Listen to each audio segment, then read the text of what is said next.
All right, today is November the 10th, 2025. This is the IPS morning deprogram. And as a default, I have phones open in case you have anything pressing. And if you need to, Discord is also available for voice chat. And we want to use voice chat more often. So if I'm in there, feel free to join in if you have something you want to discuss, because any of our voice chats can just be put into the 24/7 feed.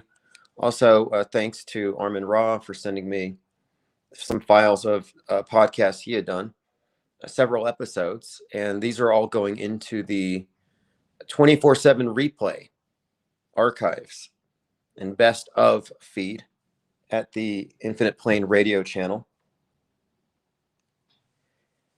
So let's go ahead, and the title tonight or today's live stream is why it's pointless to debate settled opinions, why I stopped. Someone had mentioned something about, what do I tell my truther friend who believes that the Epstein thing is real? How do I convince him it's a psyop? And ultimately, it's a burden of proof thing, because you're dealing with people who believe things for a number of reasons, not facts, but rumor, some cognitive bias, something they've already accepted. So they're not really there for analyzing evidence that contradicts it. And when you're dealing with believers, facts don't actually matter to them. And I think we need to be cognizant of the points of view we are addressing and whether or not it's even worth debating, other than for our own interests. I feel like as we look at this more as like anthropology and we're studying from an outsider perspective, maybe we shouldn't be concerned with changing minds, but leaving people and accepting them where they are. And there's nothing wrong with it. These are just different points of view. Some people are religious, some are not. Some people are logical, some are not. Some people believe that the mainstream media provides a window to the world that proffers all kinds of useful information, which might be true, but they're not aware of how often that information is misinformation, or how the purpose of it isn't to inform, but to conform to a prefabricated model. Joined by John Francis, McDirty Work.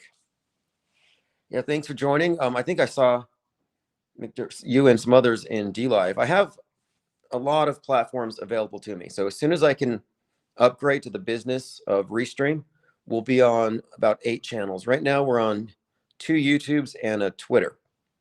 But I would like to expand that. So that's one of the next things on the agenda. And I'm trying to build up to 24 hours of recent content. And I'll go through the archives. I'll find older stuff and phone calls and put it into the mix.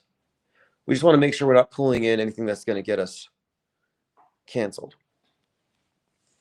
So is it even useful at all to debate, other than for the point of examining the architecture of their arguments? Because I do believe that straw men are inferior to steel men arguments, that we should be able to deconstruct a steel man, melt a steel man. Anybody can burn a straw man. And if your entire perspective has been rooted based on straw manning the opposition, then you don't know enough about them to really refute them. It's kind of like we live in this world of subjectivity, and I think we need to raise the standards a bit, and that's really what we have done. Because you'll see that the mainstream and the alternative perspectives are part of a duopoly. I describe them as Plato's cave dwellers, where you have the main cave and the alternative cave. And they all have the same starting point. They assume the basic claims of the mainstream are valid, and they build on top of it. They're building on shifting sands. And what we're doing is we're starting our perspective, our take on anything, from the off-world stage perspective, which recognizes short-term and long-term news and history manipulation of our timeline, and therefore our worldview and frame of reference. We're confronting the design authority as represented in Francis Ford Coppola's Megalopolis. They looked like strangers from Dark City, but these were the black-clad, black-rimmed hats, this Saturnian brotherhood who could control time. Well, that's what we're actually looking at, time control. The only conspiracy worth talking about, because it's real, all the other ones are fake and they're contained within the closed informational system of the mainstream. And they have settled opinions and they assume the supremacy of their perspectives, which is very common with all religions. And mainstream media is a religion where the believers will just presume that they are the authority on the topic.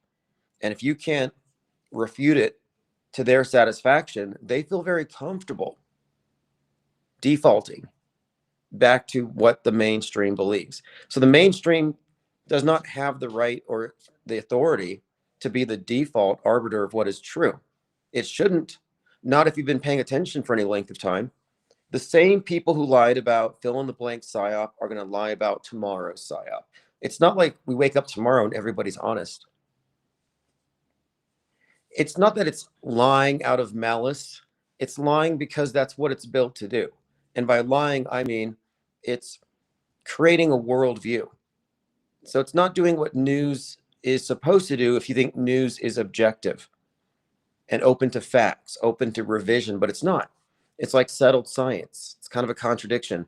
We're looking at settled opinions, a lot of settled hearsay. So to get back to what my response was when someone said, how do I provide a video to show somebody the Epstein thing is fake? There's not a video, a book, there's not a list of facts you could provide because you're living in a world of subjectivity where facts have to be rooted in objective reality to even matter. Well, facts don't matter on the world stage. Feelings matter. Thumbs up, engagement, virility, popularity, ad populum. That's really what matters on the world stage. It's a consensus opinion thing. American Father says, as a book says, I choose to look at the evidence and become a knower. Yeah, and I appreciate your reviews on the book. The purpose of the book is to consolidate these ideas and show that we indeed have a separate framework from the duopoly. But what you're referencing is the fundamental difference. We have, whether you're mainstream or alt, you're in a closed system of misinformation, but you believe stuff. And when you believe something, you have no reason to continue to investigate. So these beliefs are, what I'm suggesting, are ones that have been handed to you by broadcast media in some way that you have no direct way of reality testing it. So it's tantamount to, I have faith in Fox. I have faith in CNN. And I'm saying, no, we should reject faith because it's their job to prove it's true. If they can't, you're under no obligation to do so. So instead of becoming a believer, you can remain a seeker and take the stance of the informed disbeliever. And if you were to put low information belief or faith-based belief on one side of the scale and informed disbelief on the other, guess which one's going to weigh more? The informed disbelief, because it consists of more information. Low information belief, high information disbelief. And the reason for the disbelief is the additional information contradicts the central claim.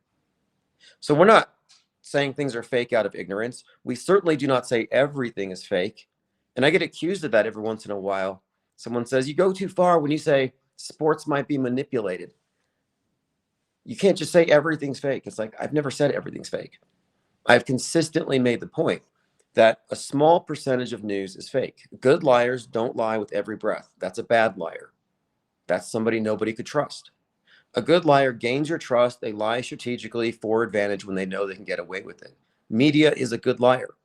But the fact is, the fake events, the simulated events that are planned long in advance, these are the ones we're talking about, the psychological operations. These are tantamount to lies, and these are strategically placed. And they are not the majority of all news reportage. The fake stuff could only be 3% or even 1%. But it's the fake stuff that grabs the headlines, that all the opinion pieces and talk shows bounce off of. The fake stuff permeates the entire media ecosystem, and it dominates it. It is given the spotlight.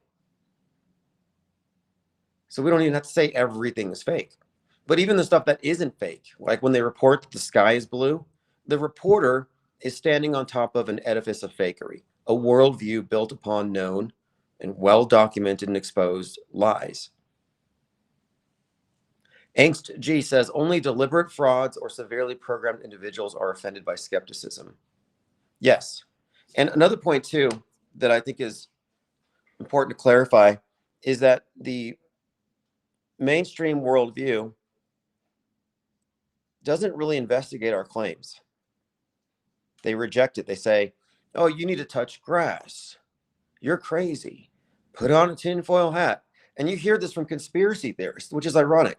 Mainstream says, oh, this subset of people are all tinfoil hatters.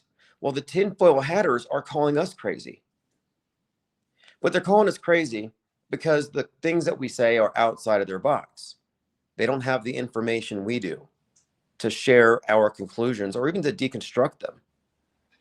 Instead, they become incredulous, which some mistake for skepticism. Our perspective is inherently skeptical. Skepticism means you don't judge with low information.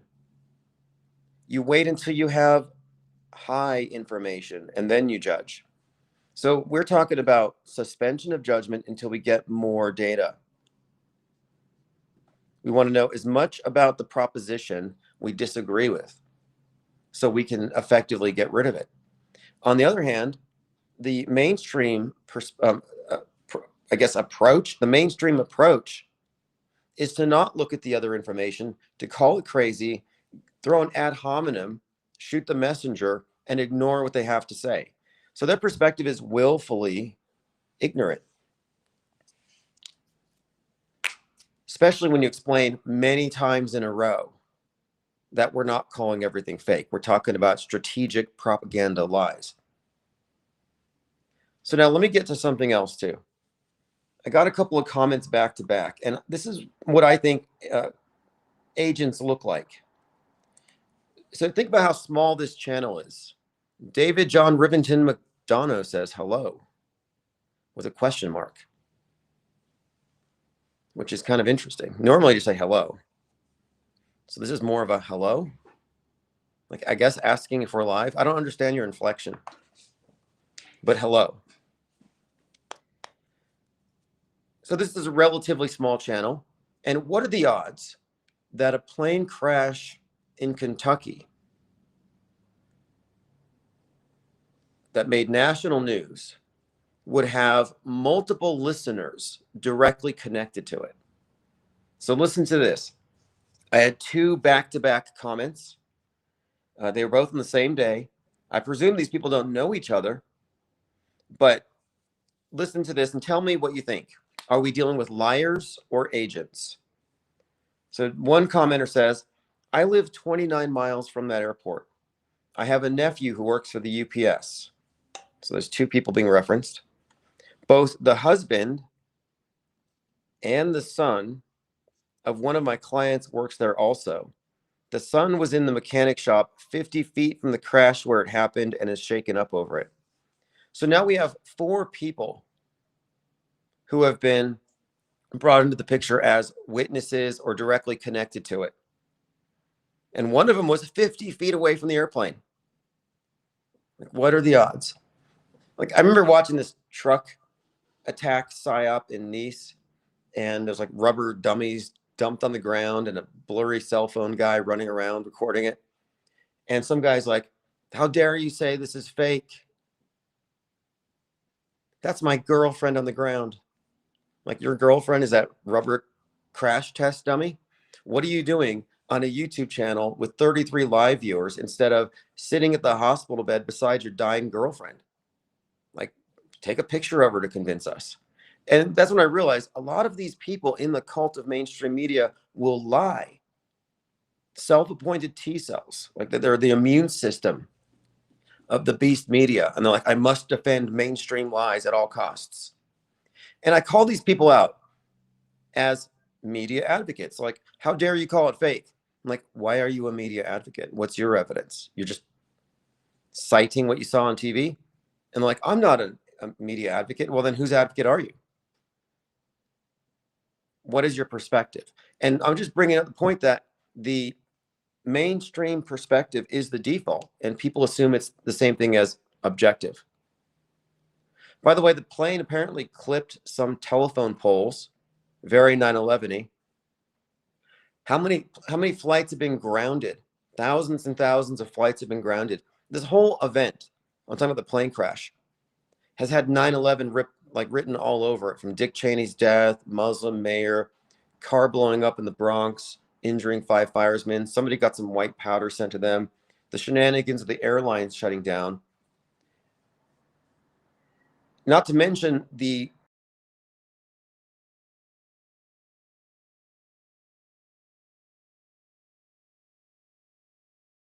got a caller.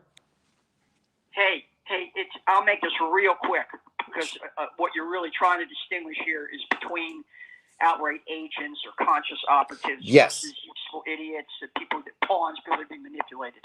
When we first, back around 2005, when people really started digging into the media fakery around 9/11, there was a guy with a lot of money named Jimmy Wales, I think. There's a guy with a lot of money who financed people that were researching the TV fakery.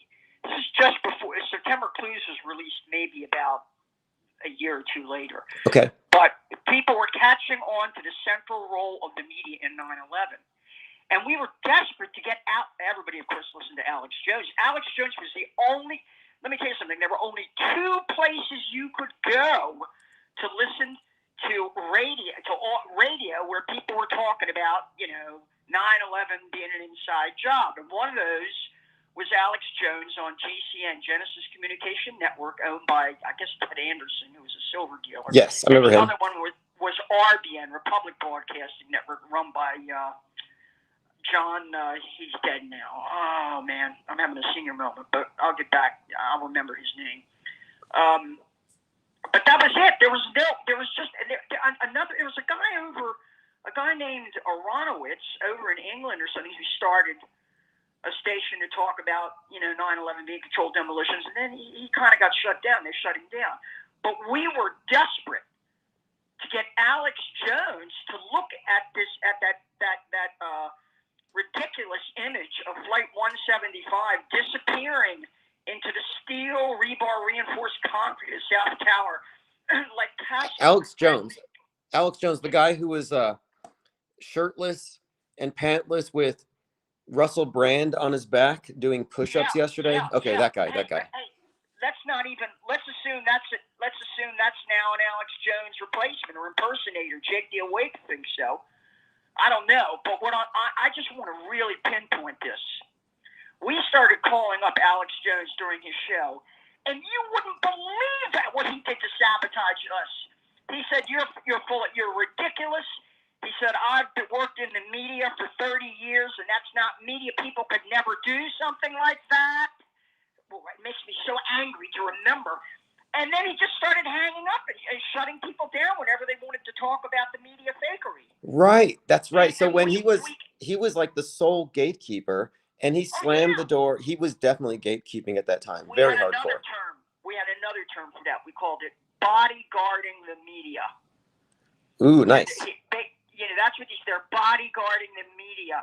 They want to say, "Oh no, the media. If the media got it wrong, it's because they were fooled too." You know what I mean? Yes. Something like that. The media was fooled too. They didn't know. But we couldn't even get him. We said, "Just look at it," and no, he wouldn't. It was so frustrating, because we thought, "What the hell's going on here?" We've got obvious evidence that the media was involved in the 9/11 psyop, up to the degree of broadcasting cartoons, digital cartoons, over TV news. And we got him doing it with the Hezarkhani clip, with the ABC Peter Jennings Fairbanks clip, several ridiculous clips that showed this Boeing jet just smoothly, noiselessly, like, look, Ma, no impact, just disappearing into the facade of the South Tower. And when you slowed it down, you could see that. And anybody who knows anything about what an aluminum basket, which is all a Boeing commercial jet is, it's not like it's a DU hardened missile. But he wouldn't even platform anything. He wouldn't even say, "Well, I don't know." Maybe he wouldn't even. He wouldn't even dance around it. He wouldn't even dance around it. And then the other one I want to move on to, who I think is maybe a different. So I am designating Alex Jones as he was deployed. He said, "What do I say about this?" He turned to us and he said, "What do I say?" Asked him, "What do I say when they call up and want to talk about this?" And they gave him his line, and he read his line from the script. He's a low life, despicable scum. Well, they all are. They all are. They all are. But what do you think about? But what do you think about this protecting the media? And the other one I want to talk about for a second. But what do you think about this person jumping into my YouTube comments saying, "I know 3 people directly connected to that"? Ask them to supply. Hey, we can be polite. Ask them to supply names and details, and we'll check it out. Well, I know they don't. Should be eager to listen. They should be eager to do that if they want us to prove them right. See, I noticed this phenomenon to be very common, to where I kind of think that what we're looking at are people who feel like they have the moral obligation to defend it. Yeah, of course, because they say, "Oh no, the media could never do something like that." But here was Alex Jones saying, "Take it from me. I'm an insider in media." And then I come to Warner Brothers at some point owned. I've seen this clip of somebody who was working for Alex Jones confronting a sheriff or a cop, and then pulling his corporate identification and saying it's Warner Brothers. So does that mean that Warner Brothers owned Alex Jones at one time? The other one before I go, who I want to talk about is David Icke. Yeah, David Icke is. I mean, unfortunately for him, you've recently gotten into the reappear. Like David Icke has now reappeared. Yeah, he's suddenly been made more acceptable now that Candace Owens has opened the Overton window to include the idea that Peter Thiel, Sam Altman, and Elon Musk are cyborgs that don't bleed. Well, they might as well be. I consider them less than human, but yeah, they don't. I doubt that they're it doesn't matter. Everybody wants to kind of make this supernatural, esoteric, otherworldly, and it's really pretty mundane. Because Alex Jones could be the person living next door to you. The difference is he was in that position, and that was his assignment, to shut us down. And that's what he did. And I'll bet to this day, if you said, "Hey, the media really broadcast fake bullshit about a fictional," there was no Flight 175, there were no box cutter hijackings, there were no crashing planes, except what you saw on TV. He would continue to defend that. Or here would be his fallback position. If we put it out there and said, "Look, this is fake, this is a cartoon," he would say, "Oh, well, that's what the media was handed, and they were fooled." He's about defending the media. Okay, that's the point. I want to talk about David. Okay, well, the defending the media thing, because this is the premise here, is that when they call us hoaxers, they're suggesting that we're calling things hoaxes, and that the media just shows up with their cameras, shows up with their microphones to interview people and record what's going on and tell us. So the media is always presumed innocent and objective. And the main paradigm shift that we're offering here is that the media is not witnessing this stuff as we are and telling us what's going on, but they're producing it. And that's what he's hiding. I hate to shoot down your paradigm shift, but all we're doing is arriving at the same place that average citizens in the Soviet Union and the Eastern Bloc, before the fall of the Berlin Wall, that they arrived at. In other words, they didn't have as many we had 3, then 4 stations. Well, they had underground literature, which they used. Samizdat, exactly. And that's kind of what we're doing. But the thing I'm saying is, when they turned on the television or the radio, they knew they were being lied to, and it was just a part of everyday life to them. There's nothing particularly brilliant about us saying, "Oh my God, the media isn't objective. They're not a fourth estate. They're actually controlled by these." There's nothing particularly original or brilliant about that. But the one who you see really falling for it would be David Icke. Because at the moment of truth for me with David Icke it was only a couple of years ago. It wasn't that long ago, maybe 2 years ago. David Icke might have been Sam Tripoli that invited David Icke to come on, and he had Eddie Bravo there with him. I think I've told you this story. It's got to be this clip is almost impossible to find. But basically, David Icke was taking questions about and explaining, going on, talking about stuff. And then Eddie Bravo said, "So, David, what do you think about the NASA and the Apollo 11 moon landings?" And Icke, he froze. And then he said, "Well, I haven't really looked into that." Yeah, And boy, did they move on. Boy, did they move on from that. And I thought to myself, well, this is a guy, this David Icke is telling us he's got the secret. He's got the key. No, but there's a really specific reason why you can't. David Icke's entire paradigm is based on space aliens that came down here and created man. And so he can't go into that area because his whole paradigm is also new age, cosmic consciousness. And I think his role is he comes in to Trutherville to cater to the non-Christians with like a new age simulation theory bent, whereas Alex Jones can actually pander to the Christian conservatives, Christian nationalism. So Ike is multi-level marketing. Yeah, he has he and I both marketed each other. Yeah, they marketed. They have the same red pill perspective, but one of them is traditional religion, and the other one is non-mainstream new age. Here's what I'm saying. Unless and until you apologize to your audience, thousands, maybe millions, who've been following you for the last 30. How long has David Icke been out there? I mean, 20, 30 years. He's been out there a long time. Unless you turn and make a sincere apology to your followers for your neglect in failing to even take a second look at NASA's space hoax. Well, I don't think these guys are actually. He's not. They're not investigators. I'm going to outright call Alex Jones. Well, nobody at the IPS think tank is under the illusion that these guys are investigating and just not coming to the right conclusions. We know that they are there to maintain establishment guardrails. That's their purpose. Right, and I'm just trying to say before I go, don't think nobody out there should think, guys, don't think any of us are special because we see through this. Because as I say, the average Soviet citizen knew. He didn't believe a word he heard over the radio or the TV networks that were run by the Soviet state. All that's happening is that we're arriving at that stage of development and understanding. People say, oh, it's an apocalypse, the lifting of the veil, the apocalypse. We're lifting people are, the slaves who were chained to the wall of the cave have been liberated. No. This has been there, done that. And what we should be studying and looking at is the fall of the Soviet Union. The fall of how that went down. Well, I see what you're saying. What I point out too, though, no, we are a small minority. I'm saying there's no point to debating the people in Plato's cave in the duopoly. If you're mainstream or alternative, you're not capable of adopting our perspective. I think there's a point to humiliating them and ridiculing them, of course. I think you should accept people's religions. Are you saying we should just ignore them?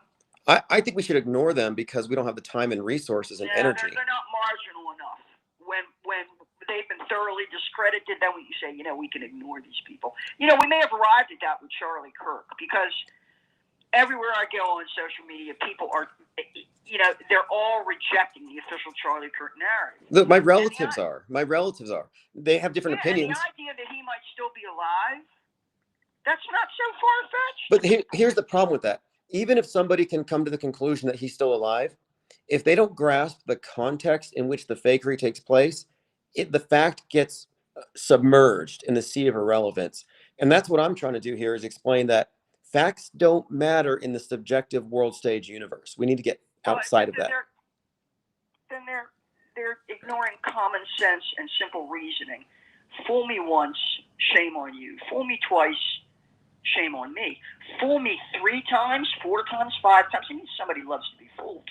These people out there, they have embraced. It's ideological. Hey, yes. They don't give a damn what the facts are, what the truth are. They have embraced an ideology, and that is driving everything they say. And a lot of them don't even, like Candace Owens. Candace Owens produced, I understand, a fairly successful documentary about the George Floyd, Derek Chauvin event. That was more, and I think she's contractually obligated to the Daily Wire because they were the ones. She produced it when she was still working for them.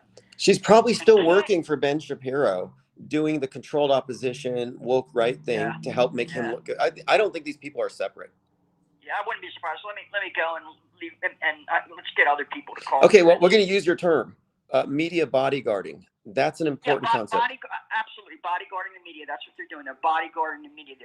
They're saying, oh, no, I'm standing in front of them and protecting them and telling you have to go through me, and I'm one of these people.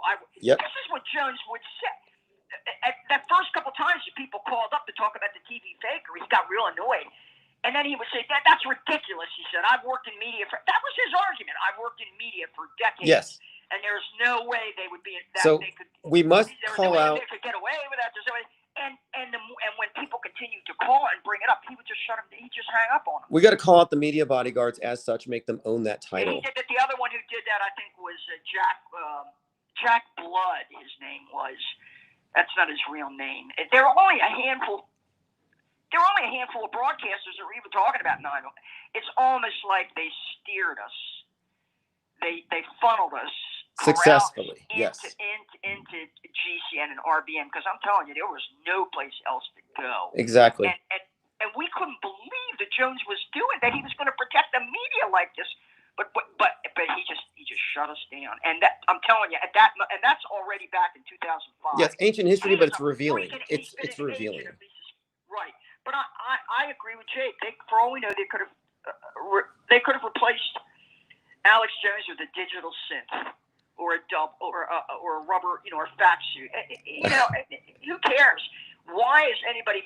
Now should we ignore the people that are? Here's my point. When we talk about these people that I'm saying, is there a purpose to debating them if they have settled opinions? No, we shouldn't be wasting. What we should be doing is studying them. Cut to the chase. Study them. There's self-evident truth. Hey, look, what is self-evident truth? We're standing looking at the sky on a sunny day, and I say the sky's blue, the clouds are either white or gray. That's we don't need to argue about that. Now you might come back and say, well, yeah, but come here at sundown and you'll see shades of purple and magenta and red and brown. I said, yeah, but right now at this moment, the sky's blue and the clouds are either white or gray. That's not a debatable or arguable point. Some ideas are, to a greater or lesser extent, arguable or debatable. Others are self-evident, what we call self-evident. I know a controlled demolition when I see one. That's self-evident. Is it self-evident to you that the entertainment media creates content that is coordinated in its release to essentially, I think, add substance to, but mirroring psyops real time? Scripted. Yeah. And the only argument that should exist among us is we know who's producing and propagating the script. Those are the ones in uniform and silk suits that appear on camera and say, we're your government, and we're telling you this is true. We know you could refuse to believe it if it were just the media reporting it, but we're putting the imprimatur of government upon it. And not only that, we're demanding new laws, we're demanding total surveillance, we're demanding police state measures because of this. See, that's completely different than just the media propagating. But is predictive programming self-evident to you? No, I've never. See, I disagree. I can prove it exists. Well, it doesn't matter if it does. All you're saying. But it exists in a way that. It's called Kulturkampf. That's the German word. Culture war, culture struggle. But it's always been with us. It has been, yes. What they want to manifest. I think I mentioned that movie, 3 Days to the Condor. Think of it like product placement for ideas, for situations, for events, for history as they make it. They're pulling out of a pile of old scripts. No. You can't use that argument anymore because they're doing it real time. So if you have a real time. Yeah, but so what? You don't know what they're doing. No, or not. I can tell you what I can tell you. No, I can tell you. I can tell you unequivocally what it means. If something comes out on Netflix, what you want I can tell you right now. If it comes out on Netflix today, and then it happens in the news today, then what happened to the news necessarily would have been planned in advance. Not sure about it. It's a government operation. It's a government military psyop. I gotta go. All right. Have a great day. Yeah, predictive programming is self-evident. Concurrent programming has ruled out the idea that they're cherry picking content or getting stuff out of culture and putting it into the psyops. No, the psyop precedes the culture creation. So when it comes to predictive programming, even concurrent, because everything released concurrently would have been produced in advance. But this content comes after the PSYOP script. For every fake event that you can name, and this is every single one, the PSYOP script will have preceded the creation of the corresponding PSYOP content. That is a truism. All right, let me go ahead and get to some more comments. Okay, so here's what we were talking about. She called in about media bodyguards. So media bodyguards, people who, what I call media advocates, who take the default position of the mainstream and argue against anything that would be inclusive of media manipulation at the scale that we consistently describe here, as it self-evidently exists. So someone had said, because we're talking about flight 2976, and someone had said, I live 29 miles away from the airport, and I have a nephew who works for the UPS. Both the husband and son of one of my clients works there also. The son was in a mechanic shop 50 feet from the crash when it happened. So this person lives nearby. Their nephew works there. The husband and son of a client works there. And one of them was a direct witness. So this person in my comment section refers to 4 people directly connected to the PSYOP. So I'm wondering, what are the odds that I'm talking about something like this and I'm going to have 4 people 1 degree separated? So then 5 minutes later, another commenter comes in and he says, and this is a typical thing I'll get, he says, have a buddy who filmed the crash from his airplane waiting to take off. Now, I noticed that when people on Twitter lie about an anecdote, they won't say, I know this. They'll say, have a buddy, went to the store. They won't throw the I in there. I noticed this is kind of a thing that confabulators do. So this confabulator says, have a buddy who filmed the crash from his airplane waiting to take off. Plane was not that high when it crashed. Who knows if 9 people died and 11 got hurt? They just make up numbers nobody knows.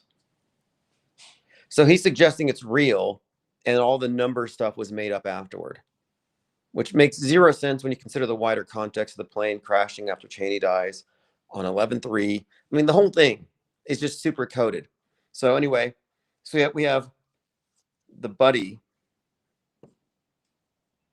So here we have in the small channel, I'm talking about the hoax indicators for the UPS flight. And we have direct access, 1 degree separated, from 5 different people who can vouch for the veracity of the mainstream. So these 5 people have these 2 commenters have come in here to say, no, actually, it's all real. You can trust the news. Ignore the coincidences. On what authority? On your hearsay? On hearsay? On C-say? On rumor? And we used to get this all the time. I know somebody whose best friend had a dog walker, and the dog walker's original owner, who died, was married to a woman whose best friend was pretty close to someone, had an ex who worked at 9/11 and was a victim. I'm like, okay, you're 20 degrees separated from a victim, and you're going to come advocate for the media? Oh, here's my evidence the media is not lying. My buddy's best friend's buddy has an ex-buddy whose buddy's buddy was there at the event. I'm like, okay, fine. This argument from my buddy is not valid. I want to know what you saw. And if your buddy is such a buddy, your buddy should supply photos. Like my buddy just sent me this picture of the exploding plane, not my buddy saw it. Everybody's got a phone. Michael Johnson's, I'll send you the vid. Yeah, send me the vid. Okay, your buddy sent you a video. Send me the video. That would be great. We have the commenter here. Send us the video. Go send it to infiniteplanesociety@gmail.com. And then we'll go from there. I'm just saying it's a little strange that you have a major PSYOP, and I often have people who are like there when it happened to tell me, oh, you have nothing to see here. But yes, I'll go ahead and trust me, I'm an auto hoaxer. Well, the event itself is demonstrably a hoax. So if it was a real plane, I mean, first of all, it happened in the context of a simulation drill. They had the drill, 150 mass casualty preceding the event. The coordination of the event with the mayoral race, with Dick Cheney, and the 9/11 code all over it, there's quite a lot of hoax indicators that you'd have to address, in addition to the grounded flights, the white powder. All these 9/11 callbacks that we've been inundated with are undeniably suggestive of a fake event. Now, did your friend see the pyrotechnics show? The 9/11 themed Viking send off for the architect of 9/11? Did he watch the cremation of Dick Cheney's corpse? Possibly. It's possible. I highly doubt it. I highly doubt it. But if your buddy has a video, has it gone onto Twitter and gone viral? If anybody recorded that thing, their video would have been seen by the millions. Because I've seen all the available footage so far on Wikipedia, the profile shot that looks very Pentagon-y, by the way, except there's a plane. The same angle as the thing that hit the Pentagon. But I'm just saying, you shouldn't have to email it to me. You should be able to post a Twitter link to your buddy's video of this globally famous PSYOP plane crash that everybody's talking about. Like, where's the video? Or is your buddy keeping it to himself? And then why would he share it with you? So I could share it online. Because if it's real, I will upload it. And I'll say, one of my subscribers' buddy is an eyewitness to this event.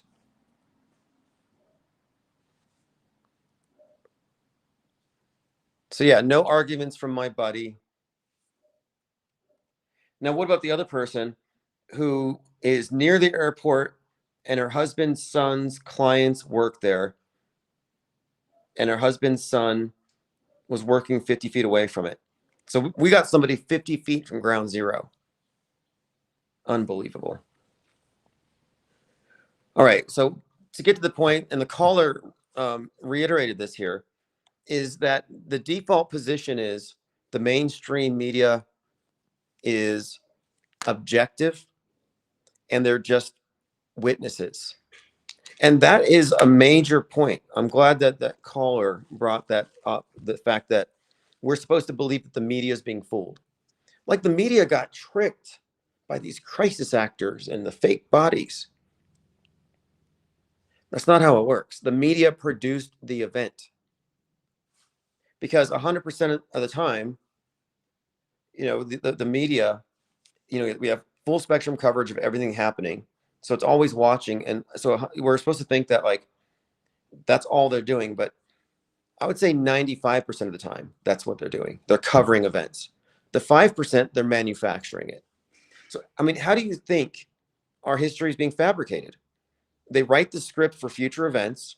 We have every indicator that these events are planned decades in advance. That's the big conspiracy that people want to hide from. The people who don't want to acknowledge predictive programming are likely frightened of going deeper, because what it reveals that our history is planned in advance and it's performed by the media. The 5% of the time they're lying or fabricating events, it is performance art. Let's perform this event and it will go down in history as real. Cope says, even if he does supply a video, it doesn't disprove the closed set. Yeah, the thing is, there's no reason to think they didn't like literally crash a plane. They had every ability to do so. But I haven't ruled out, I mean, it depends, because you got to look, there's like multiple views of smoke, plumes of smoke. Does it mean it's real? Not necessarily. But to say the whole thing is CGI, I think is a tall claim, just given to how many people around the area could have seen it. So did he see the dummy plane crashing is the question. Now, he also disputed something here. So his buddy said, he said plane was definitely not that high when it crashed. So did you see the video? I'm assuming the person saw his buddy's video and said the plane was not that high when it crashed. Well, according to the reported flight data, it was 175 feet.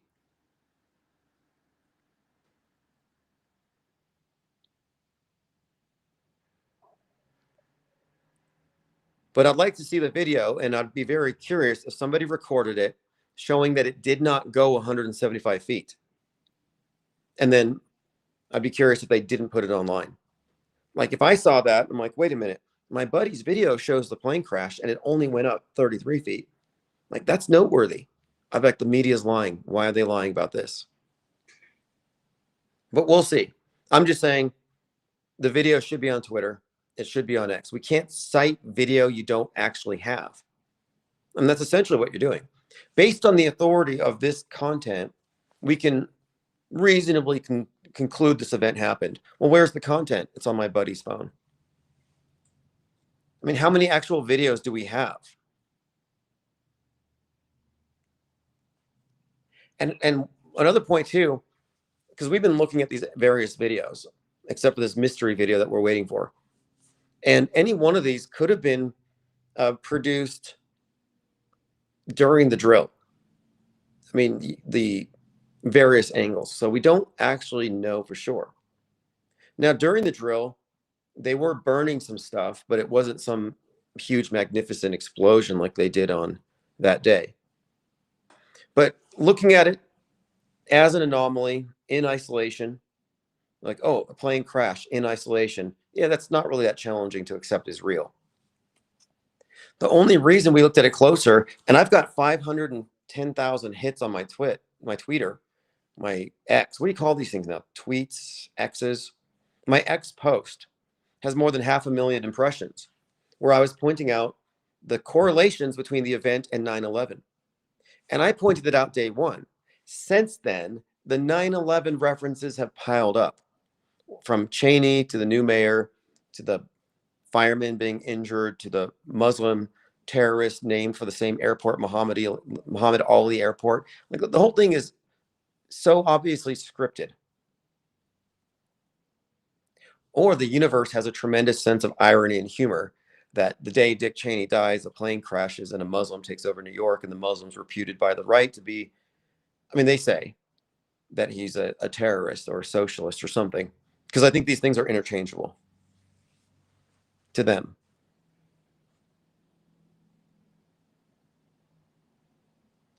But we have to challenge the media advocates. And I like the term media bodyguards, because you have to put them in this position of like, well, why are you defending Fox News and CNN? If you're not media, you're not paid. Why are you defending it? What makes you want to defend it? And when you put people on the spot, I think it's helpful because they may not be aware of what they're doing. And I say media advocate because I used to get callers who would say, well, I've heard all your points suggesting this thing is staged, but can you just be open-minded? Let me just be devil's advocate. Can we be open-minded to maybe the mainstream is telling the truth? I'm like, well, first of all, we're the devil's advocate because the media has the authority, the stamp of approval. They are true, according to everybody. We're the ones going against the grain. We are the devil's advocate. So you would be the media advocate. And second, you cannot claim to be open-minded if your perspective is guardrailed by mainstream presuppositions and narrative frameworks. That's not open-minded. So you're like, I see these coincidences. I only have two possible answers: simulation theory or coincidence. If you only have two options, you're not open-minded. We bring about a third option, which begins with I don't know. Let's consider additional facts.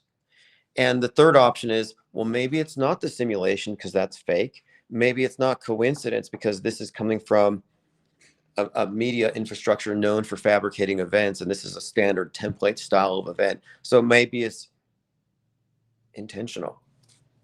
But in their universe, in the fictional mainstream universe, they don't have a framework in which they can include the possibility of intentionality when it comes to coordinated occurrences. They can't figure it out. Even people, if you're stuck in the MSM box, you think predictive programming is a conspiracy theory, just a bunch of coincidences we're making too much out of. It cannot enter into your mind if you are MSM plus or MSM. it cannot enter your mind, because your mind is guardrailed, that historical events are planned in advance. Now, some truthers will say, okay, 9/11 was planned in advance because look at all the predictive stuff. But what they fail to grasp is that it's a fake event planned in advance. Rick Capuchin says, coincidence isn't an option. Yeah, the thing is, coincidence is the default. The mainstream is its default. So when someone comes to us and they say, can you be open-minded and just be considerate of the mainstream default option? I'm like, what do you mean? Open-minded and go with the program? Just be open-minded and go with the program. Be open-minded and don't deviate from what Big Brother has reported. Stop peeking behind the curtain. So like, yeah, you're bodyguarding the media. Why? Like, I respect crisis actors as far as I respect the hustle, the grind, they're getting the gigs, they're getting paid. They're getting paid to lie for the media and to defend mainstream lies. But what's your excuse? If you're not getting paid to bodyguard for the MSM, lie on their behalf, reinforce the efficacy of their psychological warfare ops, then why are you doing it? Oh, you're just a volunteer mind effer? Just going to go around messing with people's minds because you think it's like a moral obligation? Because it's actually not. The mainstream perspective does not have a moral high ground. It's built on lies, mendacity, deception, I would say covert coercion, psychological and emotional manipulation, and endless lies. So how can you defend that? And it's ironic that the truthers are the ones who defend that stuff. Useless term. Dark Ghost Wind says the plane was 34 years old. What does that refer to? So one more point. I've seen other people using this term and I like it. Michael Jones says, okay, I got the vid. Turns out it's the same one that's on Twitter. Oh, I see. Yeah, the one on Twitter, though, it doesn't show the full flight because I don't think people got it until they saw it going low. I don't think anyone was just randomly recording it. I don't think it went 175 in any of the videos. The reason I have that number is that it became a number on Wiki. And I said, well, flight 175 was the second plane that hit the tower, the second tower. So I saw a couple channels using the word duopoly, and I'm very happy about this. I'm not saying I started it, but this is a very important word to use because mainstream and alternative are in fact a duopoly. And that is the Plato's cave. And no, it doesn't take any great deal of insight to call things fake. But what we're doing is a paradigm shift. Because what we're doing is we're putting things into context that no one else has yet.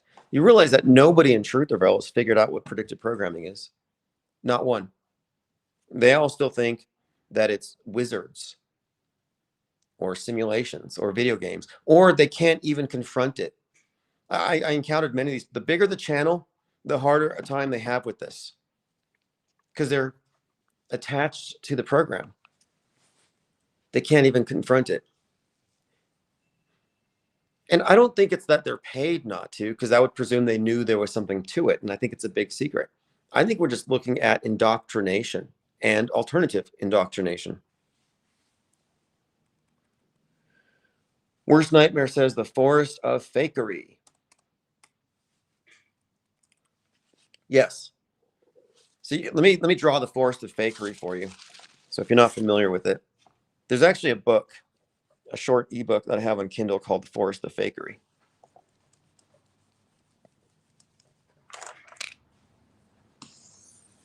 Okay, so this is the forest of fakery. And every one of these,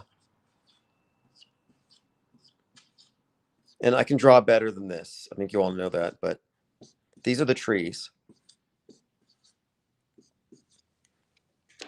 So you have truthers walking through the forest of fakery. And you have a big truther with a big mouth and a big megaphone. And he points at one tree and he says, this tree is fake.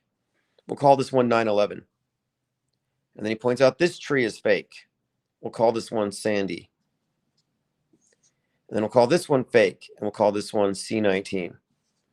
So these truthers follow the megaphones around the big designated fake trees for decades. So for decades, people walk around these fake trees and they keep shouting and nobody else believes them. Everybody else in the world is just content and happy. And they see these people running circles around these events. And like, well, they're crazy because they keep calling these things fake, but they keep on getting louder about it. These trees are fake. These trees are fake. We are truthers. Now, what they miss is that as long as you're following the megaphones and you're not testing every tree, what they miss is all the trees are fake. They're in a forest of fakery, but they don't see the forest because they're distracted by the designated fake trees, missing the forest for the trees. They're not seeing the big picture.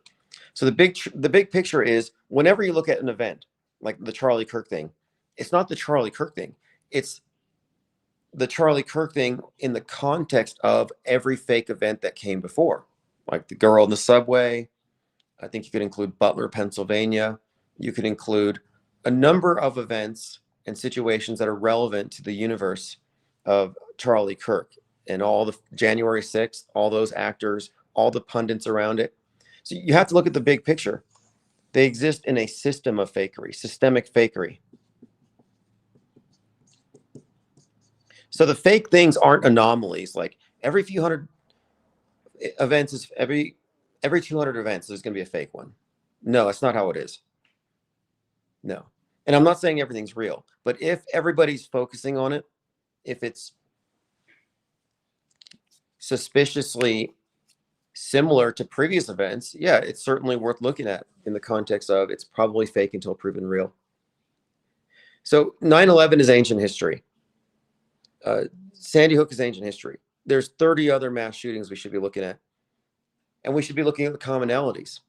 And one of the commonalities, and this is one of the other things as well, because there was a drill before the UPS crash, and I think this is relevant.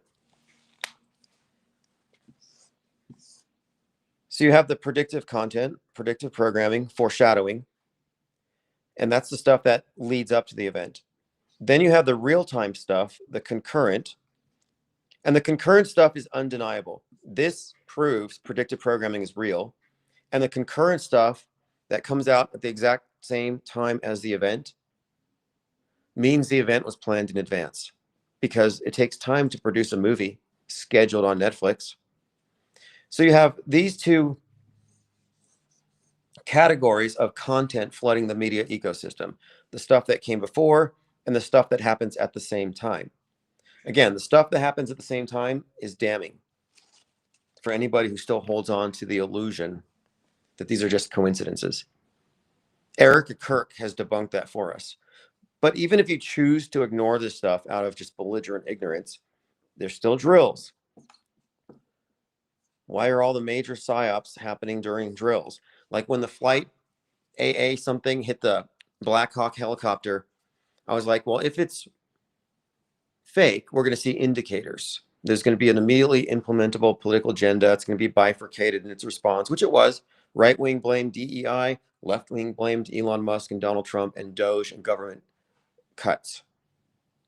So we saw hallmarks of fakery, but then we had this drills happening at the same time. Now, this happens every time. This happens so often that it's as prevalent as predictive and concurrent programming. So you can say, well, these are just coincidences. The movie industry has nothing to do with hyping up psyops. No, Hollywood directors would never be so corrupt as to platform government propaganda.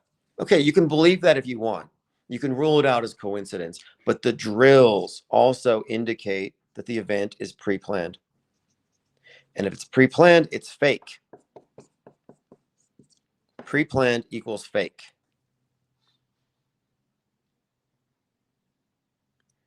Joined by thirst for truth. They lie, we see.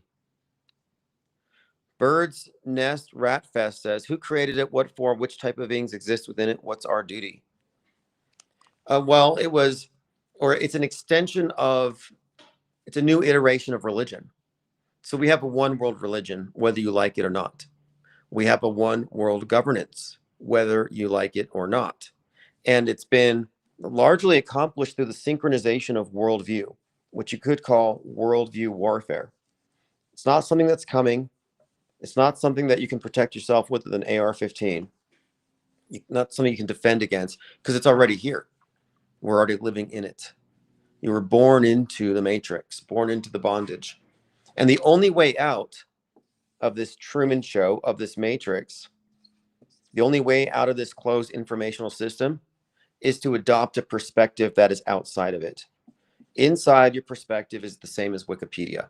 If your opinions agree with Wikipedia, like, hey, I heard your coincidence is about that plane crash, but I went to Wikipedia and it didn't say anything about all this. It just basically said it's real, so it's real.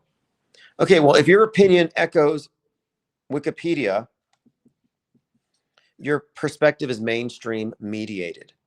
So this is MSM. When I say MSM, I don't mean mainstream media in a very limited sense. I mean mainstream mediation. What's hitting the multitudes, the billions. That's your perspective. If you think that it was maybe real, but I don't know, the deep state did it, then you're just a conspiracy theorist. You're in a subset. You haven't rejected the premise that the thing actually happened. Like, oh, I think it happened, but they lied about the numbers on there. Like, no, that's still in that closed system. So the only way out of this propaganda matrix is to recognize it for what it is. It's not just the media's lying. It's that the worldview that we get is based on the consensus agreement on what happened yesterday, what happened last week, what happened last month.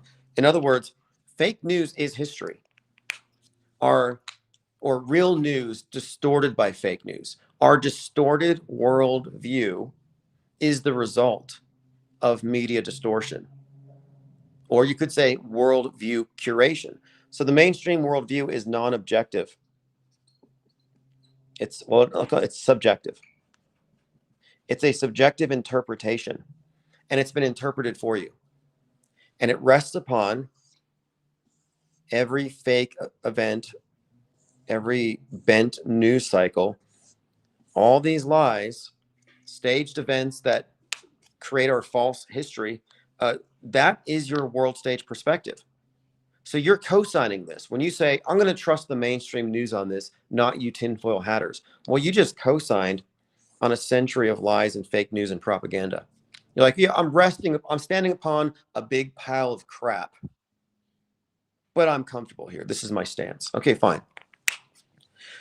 That's your perspective. That's why I say it's pointless to debate them, because they don't even know what they're defending by even taking their stance. By opposing us, by opposing what we're talking about, I'm not talking about debating it, but by just ignoring it or even trying to oppose it by lying or fabricating, fibbing in order to somehow make it seem like the news isn't lying.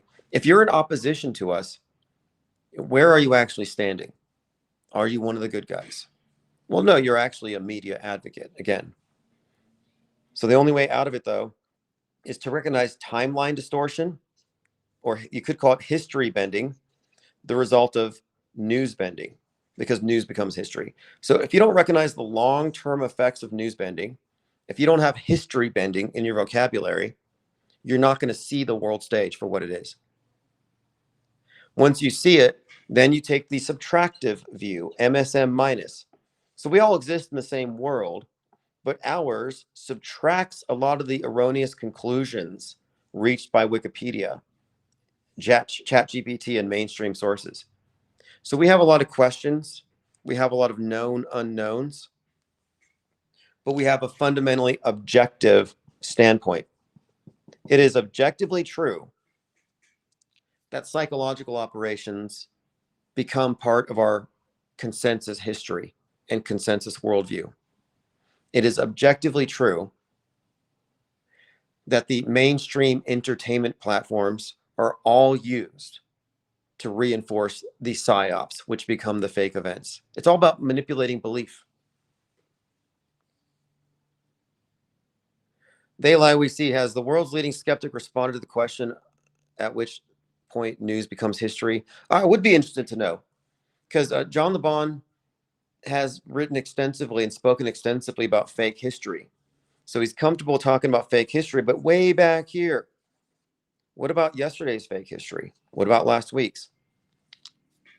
Now, we might just be debating about the mechanism of how it's faked, because it's easy to say they faked it after the fact. They had a monopoly, they wrote the history books, or they retroactively manipulated history. They retconned it to fit their present objectives.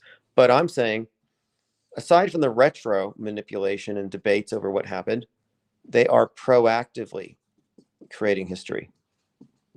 It's not a conspiracy theory, it's a fact. And I can demonstrate it quite simply. If there's even one fake event that you can point to that got a pass, that became part of our consensus worldview, we'll just say all the fake shootings, for example. Well, every one of these fake shootings has something in common. And what is that? They're planned in advance. Could be a week, could be a month, could be 10 years. Doesn't matter. The fact they're planned in advance means proactively pre-scripted events. These pre-scripted events are proactively planned, coordinated, and inserted into our historic timeline. So the fake news is actually putting stuff into history, our timeline. That's why I call it history bending. History bending is real. It doesn't exist from the mainstream perspective because they only can see coincidences. They don't understand the bigger picture, and truthers can't see it either. Because truthers are triggered. They're fighting the info war, and we're telling them the war's already been lost. And that might be the reason why a lot of truthers are not willing to have the paradigm shift and join the off-world stage. Because the off-world stage is a position of conscientious objectors, inactivists. We're not activists here. We're outside the political horseshoe.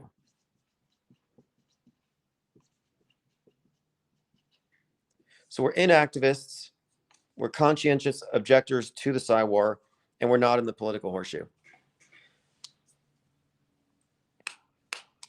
If you're still fighting this Psy War, if you're still like, I'm going to fight the system, I'm going to get these Pentagon generals hanged at Guantanamo, they got you. Because the whole point of it is this: war is peace. 1984, war is peace. If you're in a state of mind war, if you're in the MSM, you're a target of this successful psychological warfare campaign. And if you're still in a state of Psy War personally, if you still think you're fighting the system, then you're a mind war casualty, in my opinion. It's irrational. And let's say you could convince 15 or 20,000 people to agree with you that we have to become anti this agenda and fight it. Well, those people are all in the same closed system. It's analogous to trying to get all the patients at an asylum to overthrow it and take over. Even if they had the numbers and they could overthrow the orderlies, mentally, they cannot take over. They're not in a position, mentally speaking, to handle the obligations, the duties of running the asylum. And you're just looking at essentially a massive open air asylum when it comes to attempting to organize people. Another point that I make is that we do not take any anti-positions. So if you're anti-geoengineering, you look like Greta to me. Might as well grow some pigtails. Because if you're anti-geoengineering, you are the equivalent of a climate change activist. I saw this. There's this guy goes by, he changed his name, I think, and he grew a beard. He used to call himself the millionaire flat earther. And now he's pushing this new thing called climate trails. And I said this for some time. I said, climate change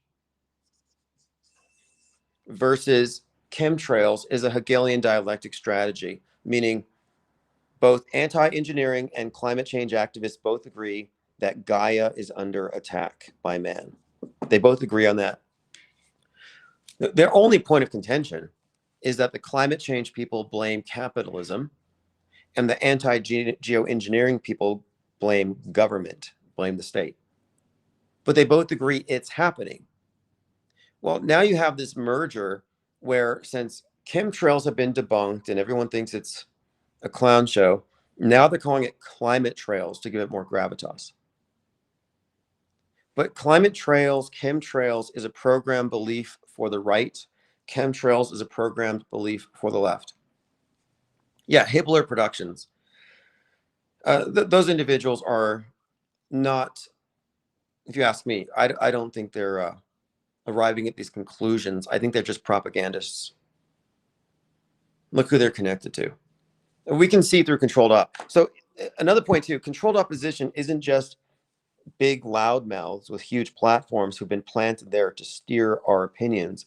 No, the controlled opposition also consists of every individual subscriber to these worldviews. So if you are alt media, you're controlled opposition. To what? Well, it's a duopoly. You're being triangulated. So Big Brother is triangulating you. That's why you have this bifurcation in every single event.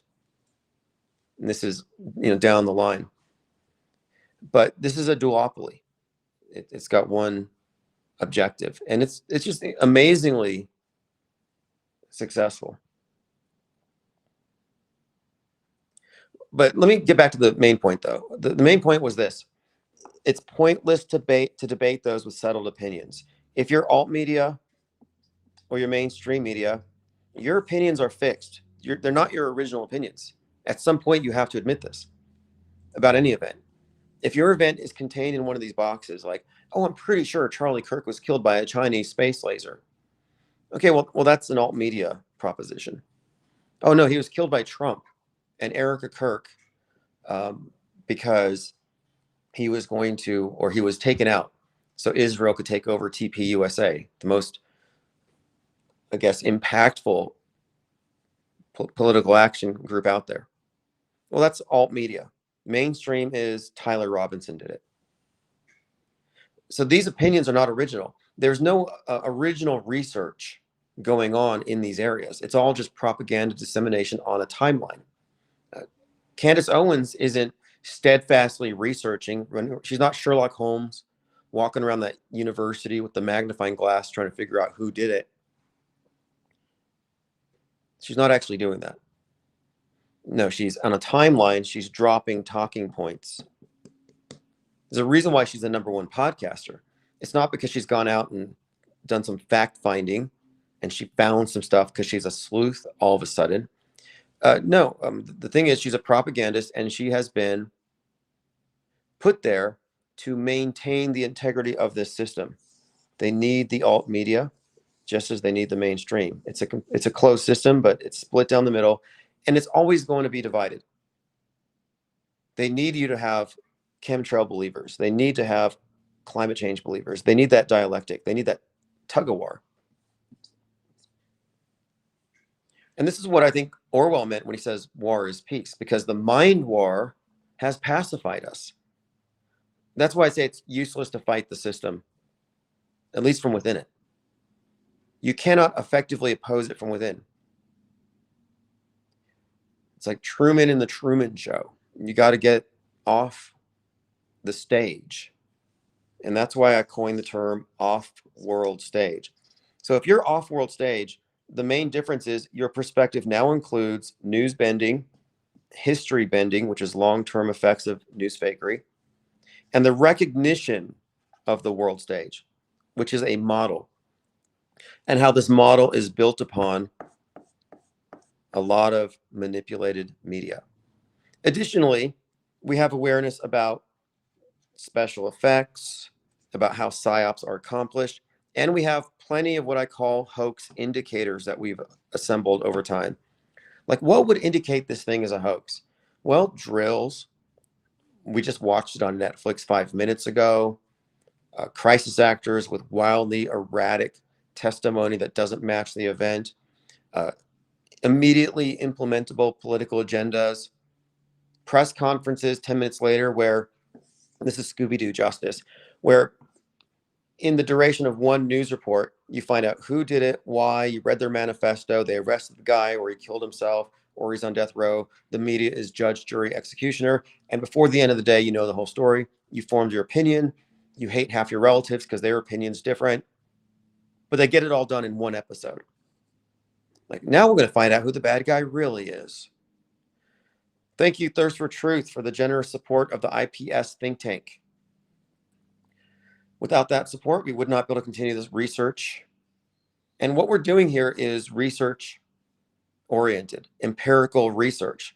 When I say that predictive programming, concurrent programming, and drills that go along with media are a pattern, a reoccurring theme, and as such are predictable, it's based on research. When I saw Charlie Kirk's neck spout, first thing I thought was grotesque. It looks real. That's sick. I had no reason to immediately think it was fake, but I said, if it's fake, there's going to be a bunch of these hoax indicators, including predictive or concurrent content. And I said this before Snake Eyes was noticed. Before. That's what I'm saying. This model is predictive. It has predictive capability. You can extrapolate from what's in the media and determine what direction is it going based on what they're programming into people.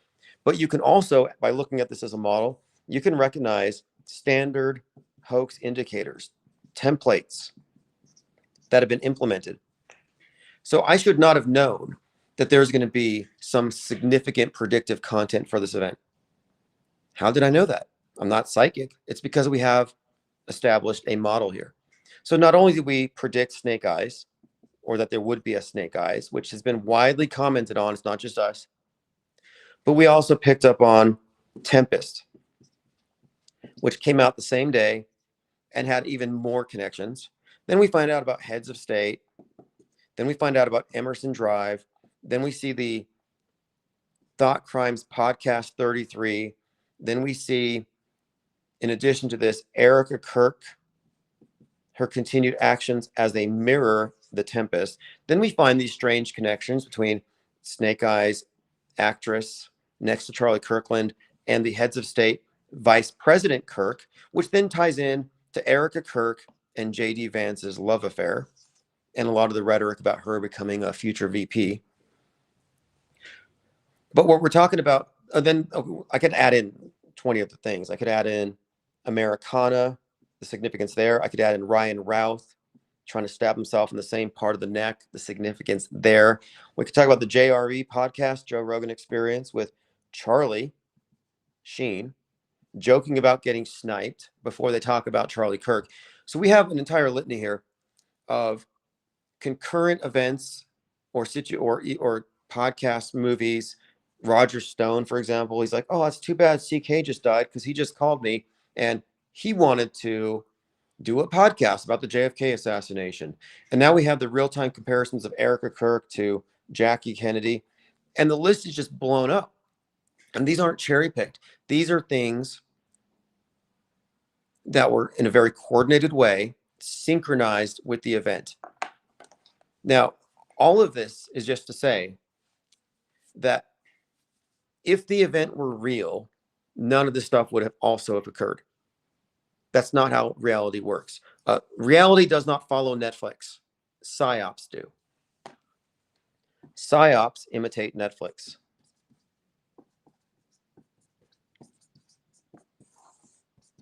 If you look at news reportage about things like the Louvre being burglared, somebody stole the crown jewels, that one there, we talked about it, probably fake. We'll see. And what did we see? Well, it turns out on Netflix, there was a show called Lupin where Marie Antoinette's necklace gets stolen. So then we're like, okay, yet another example of Planet Netflix at work, of a fake event or suspected fake event that had a disproportionate amount of attention that happens to be mirrored by Netflix. So that alone, you could say, oh, that's just a coincidence. Go touch grass, bro. Well, explain this then? Because there's thematic connections. There's themes that we're seeing at work here. So the crown jewels being stolen occurs during the No Kings protests. Oh, that's weird. And if you kind of read the storyline here, the subtext, and then in Lupin, they steal Marie Antoinette's necklace. What's the significance there? She lost her head in a No Kings protest. Multiple points of alignment. Like when I said Ryan Ralph tried to stab himself in the neck, he tried to Kirk himself, he was going to squib all over the courtroom. If you look at the courtroom drawing, he was poking himself in the exact same spot where Charlie Kirk got shot. And of course, this was the Trump shooter, the would-be Trump shooter. So you already have the assassination connection. Then you have the point on the neck connection. You have the martyr connection. I mean, there's some significant overlaps here. And we haven't even seen the end of it. But my point was, I said, if the Kirk thing is fake, we're going to see a lot of this stuff. And what did we see? What have we seen? NDB says, but everything's a coincidence. Right, exactly. Thank you very much again for the support. They lie, we see. The 9/11. Armin Ross says, you know what might be funny one day, AF, in the future, if all movies and series ever are fed into a single Netflix service enhanced by AI to retroactively generate changes. Yeah. You know, you said ME vindication. Yeah, the Mandela effect is actually part of the standard operating procedure for the mainstream media. And I'll explain. Jacques says Nancy Pelosi breaking a crown. Yes, there was all kinds of crown stuff. But yeah, the crown jewels being stolen during No Kings, Marie Antoinette in the fictional version having her necklace stolen. And she was already in our context, Marie Antoinette, for a couple of reasons. Now, is she the one that said, let them eat cake? Well, anyway, she was there shown at the beginning of the Paris Olympics with a severed head. I saw this, somebody cross-reference that for me. Who said, let them eat cake? Because Trump is out there, lavish parties, Caligula, gold-plated bathrooms, carpeted bathrooms, knocking down parts of the White House, rebuilding it. And meanwhile, they're cutting food stamps for 42 million. So just the optics of it are absolutely terrible, but I think they're engineered to be this way. Like, it's all engineered. The Erica Kirk, J.D. Vance, leather pants fiasco, 100% scripted to look shady, scripted to make her look like a Jezebel witch who probably had something to do with infiltrating the good guy's life, Charlie, in order to get him taken out so she could become J.D. Vance's VP and TP USA could be handed over to Israel. That's the subtext of the conspiracy theory in which Erica Kirk is a star.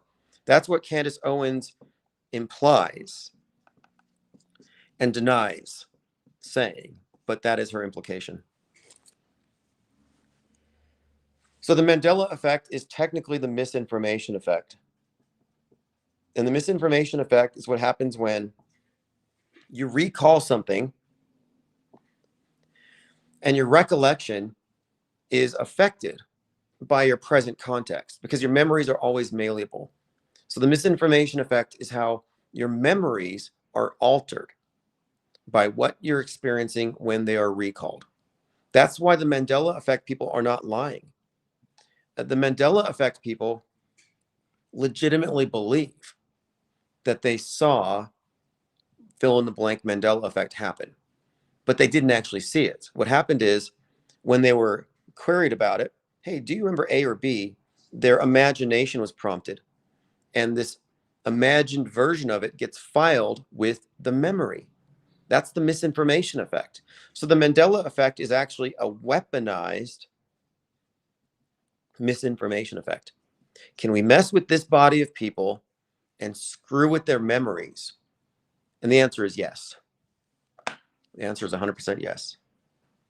So if you're Mandela affected and you believe that Kit Kat used to have a hyphen in it, or that the Ford logo used to have a swirly, or that Fruit Loops was spelled with a UI, like if you believe these things, as meaningful as they are, you only believe it because your memories were actually altered. So now how does the media do this? The way they employ the misinformation effect is whenever you have, and I think they do it proactively. So here's another explanation for predictive programming. So people ask, why do they do it? I call it like product placement for future events. I refer to it as foreshadowing, which is just good writing. But it's also to set you up for something. It's about suggestibility. Because if they plant something into your frame of reference that wasn't there before, it can influence your future choices. Your future decisions are now going to be somewhat tampered with. And I brought up this psychologist who had this poster made up of Warner Brother characters at a Disney theme park, just on the wall. And she would ask people, have you been to Disneyland? Yes. Did you see Bugs Bunny? Yes. Well, Bugs Bunny's not there, but people would describe Bugs Bunny at Disneyland. And she said that's how easy it is to screw with somebody's memory. Because when they recall Disneyland, it's also being done in the context of a room with some Warner Brothers misinformation. That's the misinformation effect, real time, working on normal people, just regular people. So the predictive programming, what it could be doing is they are planting these fictional versions of things into your memory. So you have a memory of a movie. You have a memory of the scenes. You've seen things before they happen on the world stage, if you've seen them in the movies. So for example, in 2010 Machete, Robert De Niro's character, Senator McLaughlin, is on this anti-immigrant rant and he's shot while he's at the podium. Assassination attempt. 30 minutes after Butler, there were people flooding that video clip. Like, oh, this was Trump's point of view 30 minutes ago. So like, you're telling me that these people had this terrible movie stored in their memory for instant recall at a similar event 14 years later? Yes, that's it. So the predictive programming actually did inform their perceptions of the event. And then what's more, when you remember something, your recollection of the event you saw on the news is going to be filed in the same mental storage cabinet as all this movie content. So all this movie content could quite literally be programming you to be susceptible to the misinformation effect, to tamper with your recollection of things as they happen. As you experience them, they're going to be influenced, and then after the fact, they'll be tampered with. Armin says, well, there's a couple things here. Jock says, a theory that deja vu is when the subconscious perceives an event before the conscious mind, the subconscious before the conscious mind. So the conscious mind remembers it as it perceives it. It might be Mandela related. Yeah, there must be something to that, because we're talking about cognitive dissonance here. When somebody says, hey, what you thought was A your entire life was actually B. Okay, that very proposition is actually challenging their perceptions. They're saying your perceptions were wrong. That's gaslighting. When you say you can't trust your perceptions, trust me. So they instill some doubt. And this is also known as the interrogator bias. The interrogator bias can influence the person being questioned in their responses by making them doubt their perceptions. And if they can create enough doubt, they can insert something, an alternative version of the event, just like with the Mandela effect. Like, did you see this person running out of the store? Like, maybe they didn't see that exact person, but you instill some doubt. They see the person, they think about it, they imagine the person doing it. That's the misinformation effect at work. That's what's also called retroactive interference. The Mandela effect is totally a psyop and is run against truthers. I believe it's cognitive sabotage. Armin Ross says, the interesting thing about the God messaging through Mandela effect stance is the idea that God would communicate with the chosen by changing brands, packages, and blockbuster movies. Yeah, that's another point too, because every Mandela effect is technically a miracle. I even called it in the debunk book I put out, I called it the miracle effect, because people want to believe in miracles. If you've experienced a Mandela effect, you've experienced a miracle. Let's not shortchange it. Basically, You have seen through the illusion of the material world. You have directly experienced it. It's a miracle. It's a divine. It's a message from the divine in that sense. And they have spiritualized it. When I debunked this thing, so many people were mad at me about it because they thought they found evidence of God or something higher than man that was controlling things, that they were insiders to it and they were jumping timelines. I mean, I get it. 1 minute you're a time traveler jumping universes, and the next minute I'm like, no, actually somebody screwed with your mind. Well, they called me the God blocker. Like I stopped them from finding God. No, I actually saved you a lot of time on a false religious paradigm. You should be thanking me. Not one Mandela person has thanked me for fixing them, for curing them. I cured your Mandela effect, and you're not going to thank me for it. So many potential chemtrail lung patients have stopped believing in chemtrails, yet they haven't thanked me for that, or us. Because these beliefs are harmful. If you believe in chemtrails, you could psychosomatically have an effect like chemtrail lung. JT33 says, my Hanes underwear had a cornucopia, but everyone thinks it was fruit of the loom. I didn't know that Hanes, I don't know. I'd have to look. Another problem is this. A lot of the Mandela effect proponents have used Photoshop to create mock-ups of all their favorite effects. So now you search online and you're likely to find the fake version. One of my favorite ones is Chick-fil-A. So Chick-fil-A, people say that Chick-fil-A didn't used to have a K on it, and the K got magically added. So I was trying to figure this one out. Like, how do you get this one wrong? Is it Chick-fil-A or Chic-fil-A? Like, why the K? How did the K get added? Or how did people not see the K? So I went over there and I got some crisscross fries, and it turns out if you get a box of fries, the CHIC fits on the front.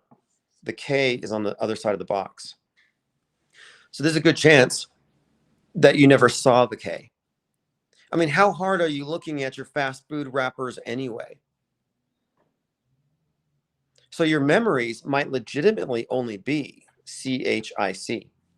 That might be your legitimate memory. It's a misremembering. It's a misconception. And being a misconception doesn't make it a reality shattering, paradigm shifting revelation from a simulation god. No, it means that you just didn't look at the side of your French fry wrapper. But that's not as sexy as the Mandela effect.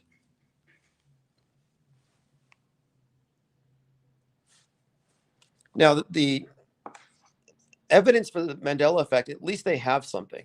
At least they have some kind of evidence that they brought forward that you can debate against, even though it's been debunked. But at least they brought their evidence forward. So I asked, what's the evidence for simulation theory or any simulation? And here's a list. Here's a paper, list all the evidences. They actually don't have any. What is your evidence for in a simulation? The evidence used to be Simpsons, predictive programming, any kind of predictive programming. Luigi Mangione was seen by some as an evidence that we live in a simulation because he was, I think that something about, there was a Mario Brothers game that came out, a ghost gun in the hands of the Luigi character. Luigi used a ghost gun. So the same types of coincidences that we always point out have always been lumped in by many as simulation evidences. And that's one of the reasons why a lot of the simulation people have had problems with me, is because their whole belief system, like Mandela effect, was based on some misconceptions about what this information actually meant. So we actually have done away with that. It was never a theory anyway. And it was too heavily promoted by Elon Musk and Joe Rogan for me to think it's legitimate. But if you want to take spiritual advice from Joe Rogan and Elon Musk, be my guest. But there's a reason why they want you to think nothing is real. Because if you think nothing is real, then what is fake news? If reality's fake, who cares about the news? Like, oh, nobody died at this event. Well, maybe tomorrow 30 people will have died. And the next day, it'll go back to the fake version. Nothing is real. Your perceptions are invalid. You just need to go ahead and rely upon your mainstream trusted source to tell you what's going on, because you can't tell yourself what's going on. That's what they want. They need us to be dependent on their pundits. None of these things affect us. That's all cognitive sabotage. That's all highly destructive misinformation for people who are trapped in the duopoly. Your mainstream and your alt media friends are in a controlled paradigm, the result of a very successful psychological warfare campaign. They've already been subdued. The system has already won. You can't fight it. It's incontestable. You certainly can't fight it if you're in their system. The only people in any position to launch a valid criticism against it are off-world stage. And how many of us are there? Gabriel's YouTube says, I always thought Chick-fil-A was a Chick-fil-A without the C. I've used that spelling even last month texting a family. Glad I tuned in because I need to learn to... Yeah, and it's understandable. It's a common misconception. And there's also this hubris that you get from the Mandela effect. Like the word dilemma. How do you spell dilemma? How many L's is it? Because some will say there's one L, there's two L's. Well, the fact of it is, none of us had perfect spelling. Unless you were a spelling bee champ, misspelling is a huge part of the process of learning. We misspell, we learn grammar. We have to continually improve because it's a complicated thing and there's a lot of error that goes on. That's why they invented red pencils. So when you say, I remember the word is spelled this way, but they say it's this way, the dictionaries are wrong. The dictionaries changed. It's like, well, what's more likely, Occam's razor?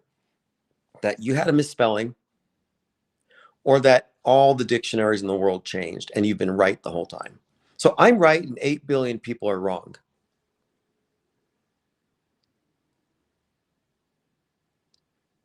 Andrea says, 2 lyrics from Strawberry Fields, let me take you down because I'm going to, nothing is real, pretty much describes the news, movies, songs, etc. Dark Ghost Wind says, BBC CEO got fired for twisting coverage about Trump on January 6th. And that's not even a win. Because both Trump's side and the BBC CEO agree January 6th was real. But here's another example of the 3 perspectives. So the mainstream says J6 was caused by Trump and his MAGA mob to stop the certification of the election. Alternative media says it was done by Ray Epps, some Fed, who told everybody to run into the castle. So their view is that it was instigated by Feds. And they come out with this new info. Like every 3rd person there was a Fed. The Feds are responsible. So they both agree it happened, but one says the government caused it. The other one says Trump caused it. But it's another one of these perfect dialectics where they both agree it happened. They just disagree on the cause. That's the duopoly at work. What is our perspective? Our perspective is that it was not instigated. It was not stimulated. It was simulated. So again, you got stimulated as in instigated or simulated. If you still think these events are stimulated, that they're real, but they were provoked, yeah, you're in the mainstream box. If you can recognize that they were simulated, then you would be off-world stage. And these things matter in the context of the forest of fakery, because if January 6th was fake, then all of our conjecture about Butler makes even more sense. Because Donald Trump participated in January 6th. Do you think he didn't know what was going on? Do you think he was an innocent bystander in this? So then Butler happens. Well, in Butler, Trump was the magician in that show. He performed a trick which involved his participation. which means Trump was part of a psyop. So if Trump was part of a psyop, like an actor in it, so if you still follow him, you know you're following a world stage magician, a crisis actor. I mean, imagine that. A deceiver going out to his voters with a big, with a big pad on the side of his ear. It looks like the same Kleenex. It looks like the same thing that Erica Kirk's wiping her eye with. He's got this big bandage on his ear, though, like he's playing a victim, right? Well, what does that mean? Think about the bigger picture. If he faked Butler, then was he really an enemy of the state and they had to take him out? Well, no, it means that January 6th was fake. Like these things are conclusive. He didn't just join the PSYOP entertainment complex. So then what does Butler and J6 say about Charlie Kirk and Turning Point USA? Because these things are all interrelated. Who got Trump into office? Who's ground game? TP USA, that's the story. Like these are all part of the same fictional universe. This is the forest of fakery. So the error in looking at any event in isolation is that you lack sufficient context. So there's some who will say, well, I don't know if that plane crash was connected to 9/11. What do you mean? Like we pointed out a dozen plus coincidences in media and in politics that all point to that, including the present FAA lockdowns of these planes being grounded. Like there's this entire body of stuff that we're pointing at suggesting this thing was fake. But then people will say, well, how did they fake it? Like, does the media fake stuff like that? It's like, what are you talking about? Does the media fake stuff like that? They did January 6th. They did 9/11. They did COVID. They did Butler. They did Charlie Kirk. You don't think they could do another run-of-the-mill plane crash? Dark Ghost Wind says, I do feel for truthers, though. Yeah, honestly, you're better off being a normie. You're better off in Normieville than Woketown. Normieville is happy. It's blissful. Woketown is like a bunch of red pill addicts, people hitting the Q pipe, Mentanol addicts everywhere. It's a mess. Woketown is full of grifters and carnival barkers. And then you see people on these well-paved rabbit trails following demagogues, gobbling up breadcrumbs, thinking they're awake. I mean, that's delusion. Yeah, Woketown is bad because they're triggered. They're mad. They're full of rage. Their emotions are being manipulated by string pullers. They're being puppeteered. If you stare at the black monolith and you feel your pulse raise up and you start getting angry and mad, they're controlling your mind. Nobody controls my mind. And we are the uncontrolled opposition. Truthers are controlled opposition. Ryler says, Woketown is full of wannabe alpha males and women haters. Right, that's true. No. Trutherville is. Woketown is the left-wing one, but I know what you mean. So on the left, you have Woketown, because Woketown on the left is toxic femininity. Trutherville, which is woke right, is toxic masculinity. That's why you have people like these like rapists or alleged rapists who are put on platforms like Andrew Tate and what's the other guy, Russell Brand. You get these characters who are put out there as womanizers. You have all the woke right types, the J-pill types, like even recently, Nick Fuentes and others talking about lowering the age of consent. Well, that's because they're anti-feminist and they think that feminism has taken women out of the kitchen and put them into colleges and universities so they could subvert the American family. HD says deranged leftists do not look well adjusted. Well, exactly. The deranged leftists, the woke, have a mirror in the woke right. And the woke right is the political equivalent of the woke left. So that's, again, this is on the political horseshoe, but they're mirrored. But the red pill is a subset of woke right. So red pill people are having a nightmare. Blue pill are dreamers, red pill, nightmare. They're having nightmares. Their version of the world is much scarier. So again, it's significant here that red pill is a subset of woke right because ultimately it has the same enemies or the same scapegoat, but they just refer to them as different things. So woke right will say it's Israel. Red pill people will say it's the Rothschilds, it's the bankers, it's the globalists, it's the reptilians. They'll say anything but Israel. And that's because red pill is marketed to a wider audience who would not be as receptive to ethnic hatred. They save that until the very end. I used to get a lot of these, we call them J pill. The J pill people would come in my chat and they'd say, when you guys are done with these conspiracies, let's talk about who's really doing it. Like they had the ultimate truth. Well, the ultimate truth of blame Israel is mirrored with Woketown, where they blame systemic racism and whiteness. So what is it? Is it whiteness that runs the world, or is it Jewishness? See, they both agree somebody's ruling the world and oppressing them. The other side of being woke is the recognition of this dynamic of oppressor and oppressed. And then here's one more.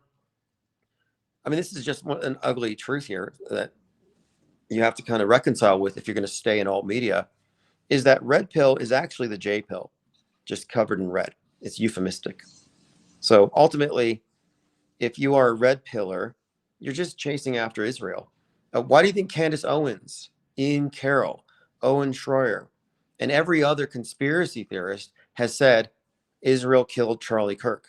Now, they won't say it directly. Yeah, Amin Farr says the woke right uses manosphere. Yeah, that's the mirror.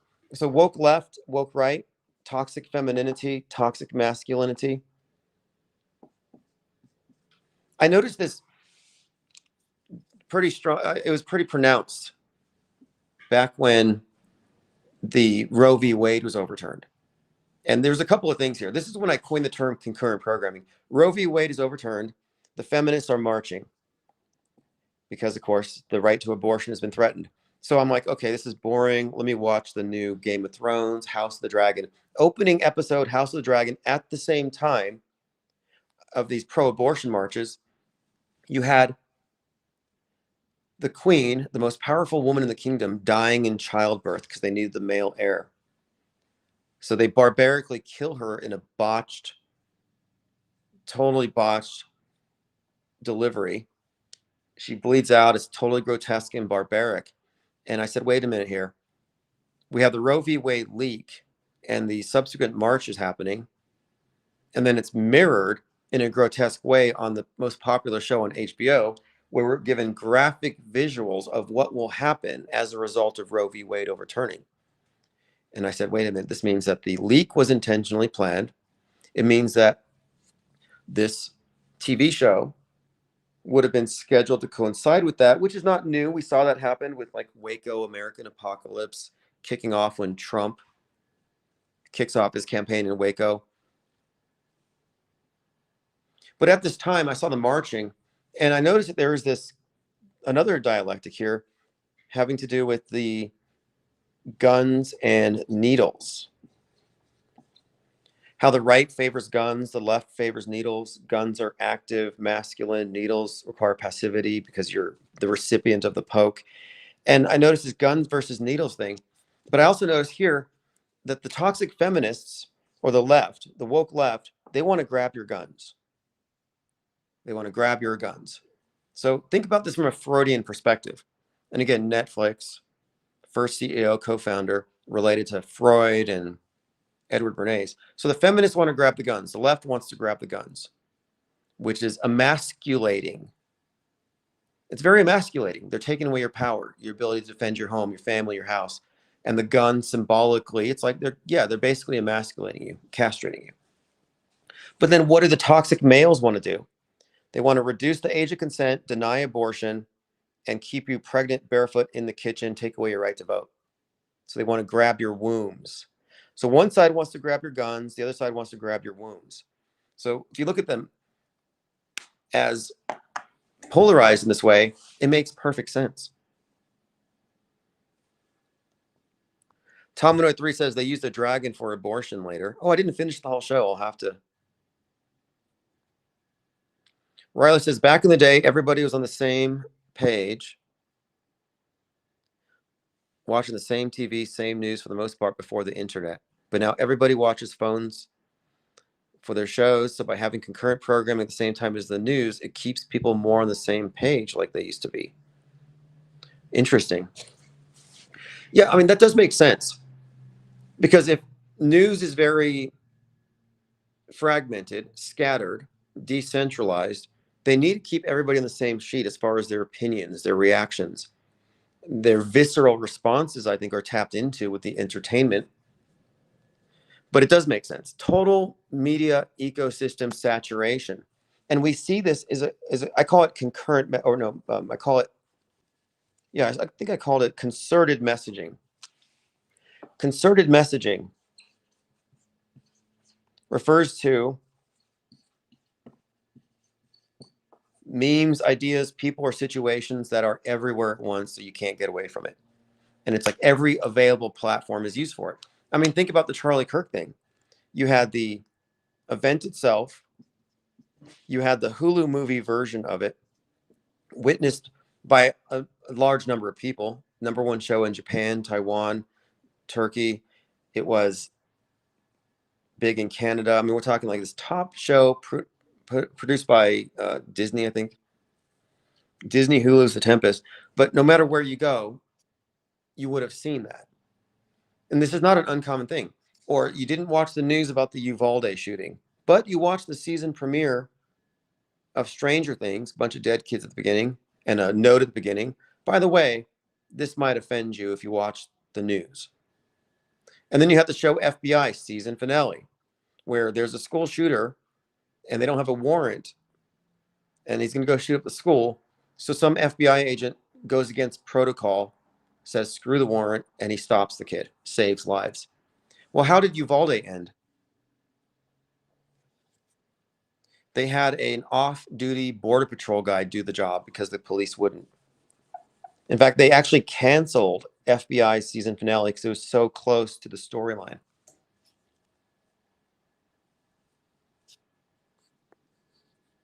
Andrea says the phrase being on the same page came from when everyone got the papers, the printing press. It started in the 1400s.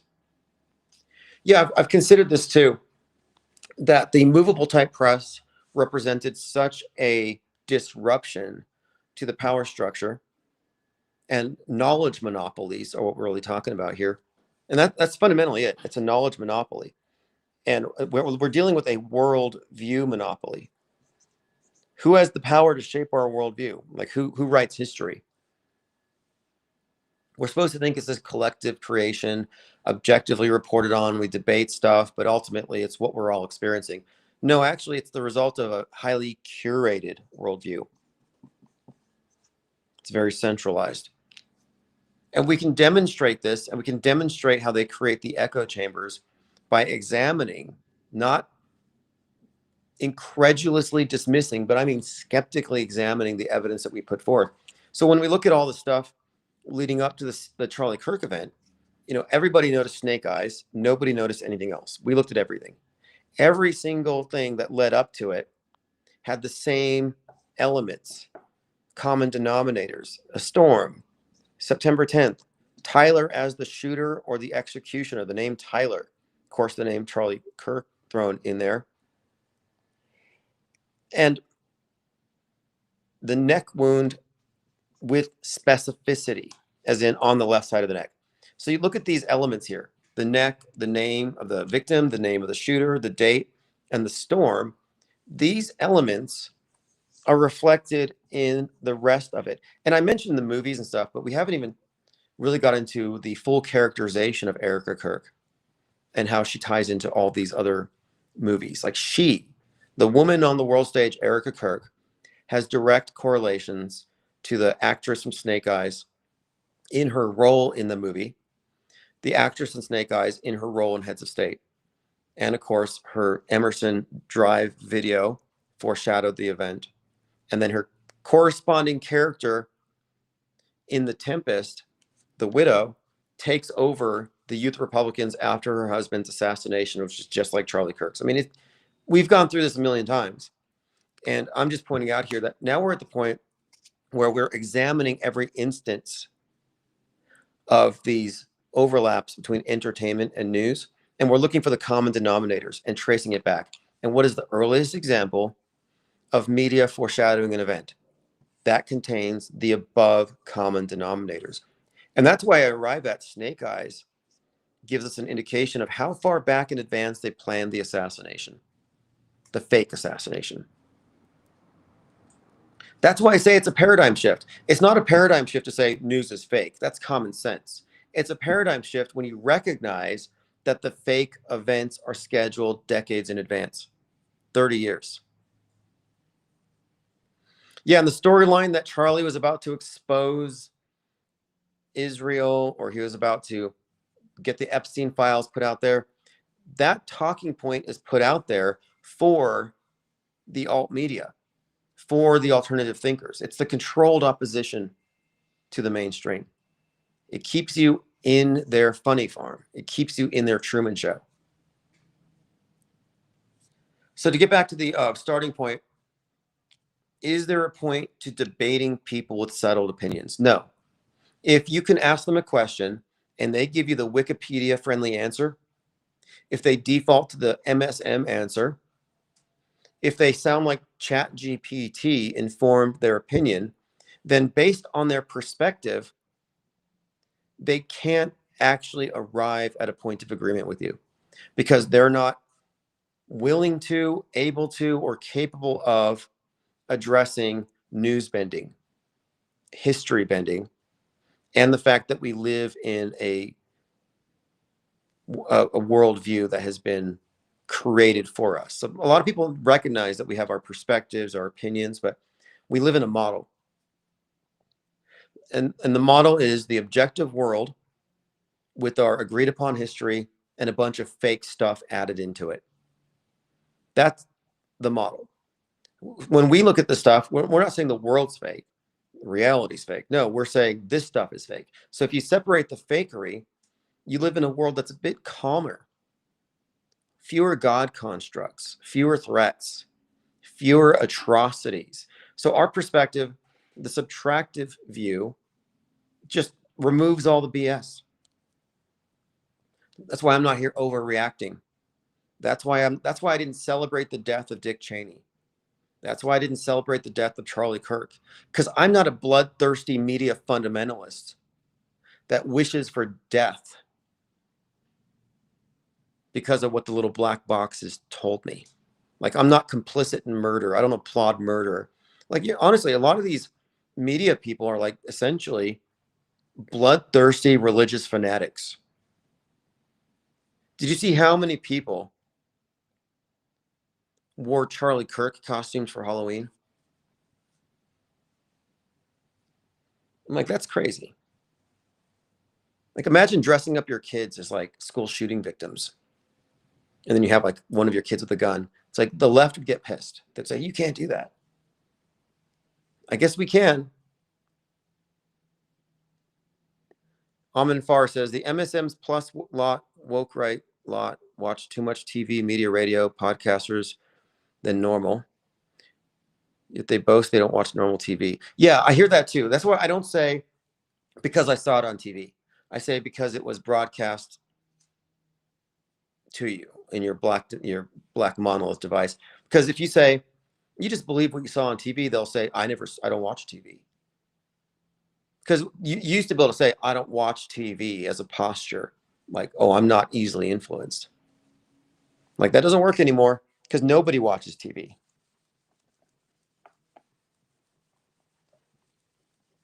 I mean, very few.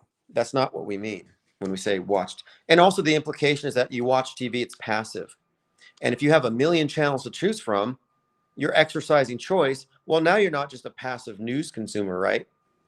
No, I'm not a passive news consumer because I chose to listen to this podcast, that podcast, and I chose that news platform. And because I made these choices out of 1,000 options, I'm a free thinker.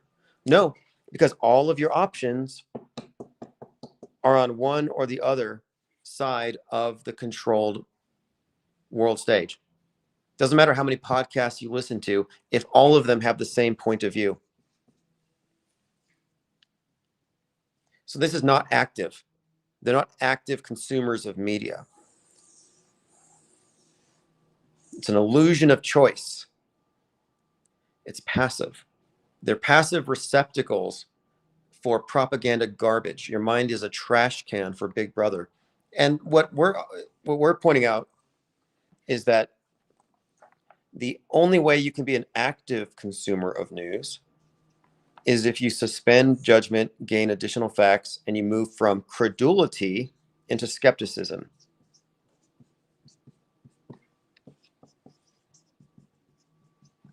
Credulity is pretty much the best way to describe it. People believe their sources, auto-believers, as we describe them. So I'm not saying automatically disbelieve, because you don't have enough information automatically. You need some time, therefore skepticism. But you should automatically think about whether or not it's fake. It should be on your mind. Dark Ghost Wind says most of the Twitter feed is psyops and thinly veiled brainwashing. Yes. Twitter, X, whatever. X is like X say free speech. No, X is just like, okay, X is meant to oppose the woke mind virus. That's Elon Musk's idea. Like, I had to take it over because the woke mind virus. The problem is that they got rid of the woke mind virus on Twitter and they banished it to Blue Sky. But then they replaced it with the woke right mind virus. You ever heard of the woke right mind virus? I mentioned it to Musk, but he never responds to any of my tweets. The woke right mind virus is just as big, just as virulent as the woke left mind virus. So there is no woke mind virus. There's a woke left mind virus, and there's a woke right mind virus. They're competing viruses,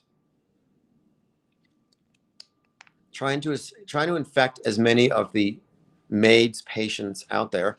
And if you're on the world stage, you're basically a MAIDS patient. And what is MAIDS? Mind AIDS. It means your mental immune system has been compromised. And if you're a truther and you fall for any of their orthodox trutherisms, loaded with logical fallacies, well, every logical fallacy that you fall for is a vulnerability in your mental immune system. If you fall for loaded questions, then you can be infected with mind viruses quite easily. Infinite plane radio is mind war inoculation. It's like a vax for your mind. Tominoid says all new woke zero. So are we woke? No. I don't know what you call us. I mean, off-world stage perspective is really outside of their box of faux woke.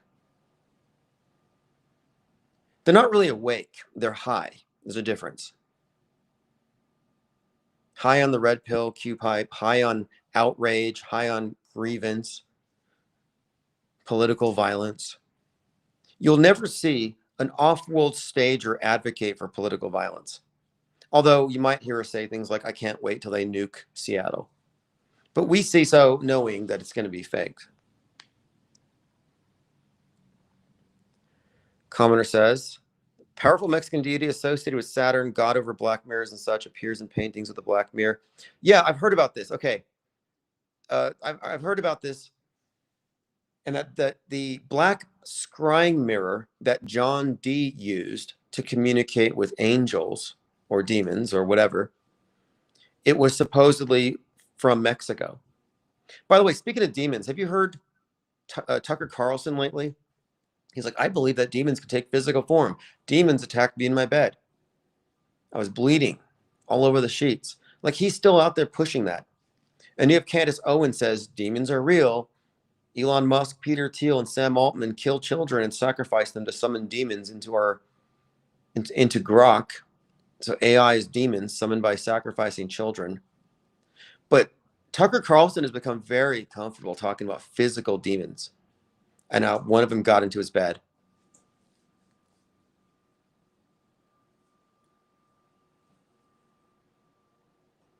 Now, why are they doing this?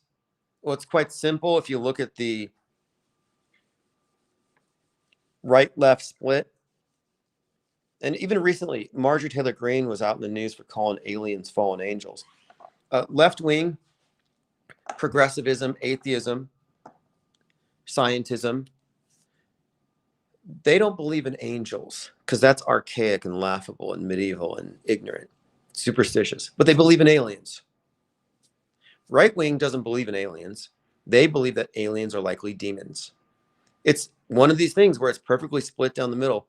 The further right you go, the more likely you're going to believe that aliens are demons or a government scam, which is a talking point. The alien invasion is going to be fake according to all truthers. And then AI is demonic. That's a right far right position. If you're woke right, you don't have the traditional. You have the, you don't have the progressive, the traditional. So if you look at it as like trad wives, it's so funny. Trad versus progressive. The progressives believe in aliens. Traditional believes in angels. Traditional thinks that aliens are demons. Progressives think that angels are superstition. But anyway, they both agree in these glowing, shining beings from above that can come down and save us. They both believe that, but they just disagree on how you define them. So there's a parallel architecture, left and right, and the differences are nominal. They're just different descriptions for the same concepts. Trad right, oh, they laugh out loud at the climate change flood myth, how Noah is always telling us there's a flood coming. The National Oceanic Atmospheric Administration, logo being the bird over the ocean, they laugh at that. But they believe in Noah from the Bible, whose symbol is the dove, because it brought the olive branch to tell them it's time to go back. So they believe in Noah's flood. Well, what causes Noah's flood? The sinful progressive values, their wickedness. What causes Noah's flood? Carbon footprint, pollution, CO2, the sins of the free market, the sins of the oppressive system of capitalism. So left blames right for the flood, right blames left for the flood. I've even seen some right-wingers saying that God sent the climate change to punish us. So one believes in the traditional concept of sin, as in wickedness, as defined in the religious systems.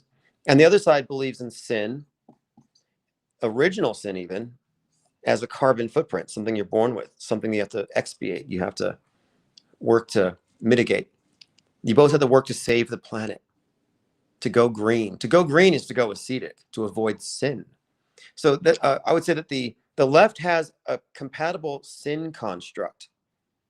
They also have a version of being saved by following the mainstream church, and that refers to the injectable Eucharist. And the ones on the right reject that because they're unsaved. So this modern paradigm that I'm describing, the world stage, is split down the middle in such a way that it cannot unite. It's designed not to. It's designed to be in two compartments. It's a duopoly. And if you're in the duopoly, there's no point in debating with you on any issue because you're going to be closed-minded by default. And I'm bringing this closed-minded thing up because somebody said, you should be closed-minded. I mean, you should be open-minded because you're closed-minded if you think that it can't just be all coincidence. And I'm like, no, the closed-minded default perspective is that these are only coincidences. It's in your system. Your closed system only has that one option. These are just coincidence. That's by default closed to new information. So we are the open-minded ones. That's why I say infinite plane radio, open phones for open minds, because this is off-world stage perspectives and it's inclusive of stuff that the closed-minded people cannot even consider. And they demonstrate they're closed-minded when they don't confront our evidence as anything more than a straw man. They engage ad hominem. And again, your straw man is inferior to our steel man arguments. And I steel man all the arguments on the world stage. We melt those things. We melt them down. make blue wrenches out of them. Meanwhile, burning straw men doesn't really inform you. It doesn't empower you in any way. It doesn't put you in an advantageous position over the other side. It's just a way of dismissing it without doing any real work.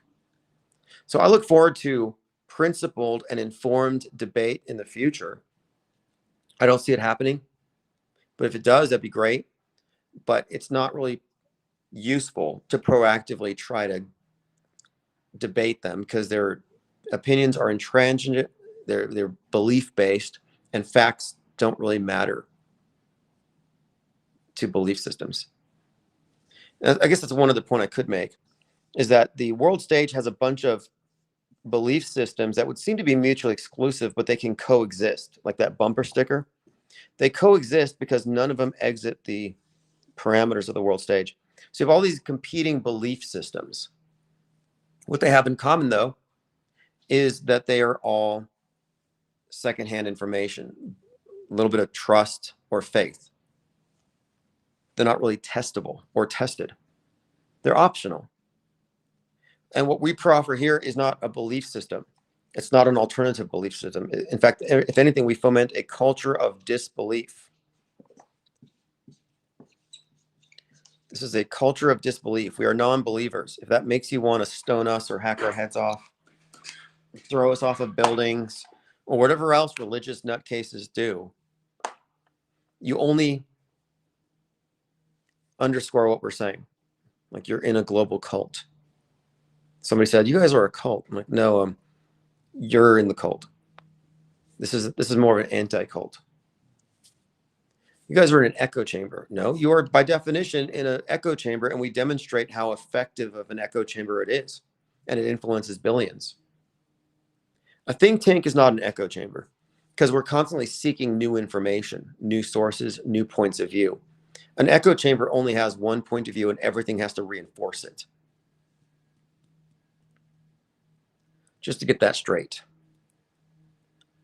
Ryler says, the deities John Dee talked to said not to worship Jesus, that the worship of Jesus made the Queen of Heaven sick. Yeah, I've checked out some of John Dee and Edward Kelly in his writings. John Dee coined the phrase British Empire. So he's not a nobody. He had something to do with the Gregorian calendar. He was a big advocate for it.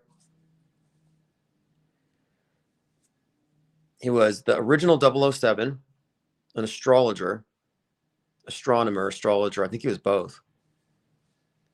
And then he, of course, had this magical system, which I think is really the basis for a lot of modern Western occultism, the basic ritual magic structure, you know, like the circle, the triangle, the black mirror, invocations.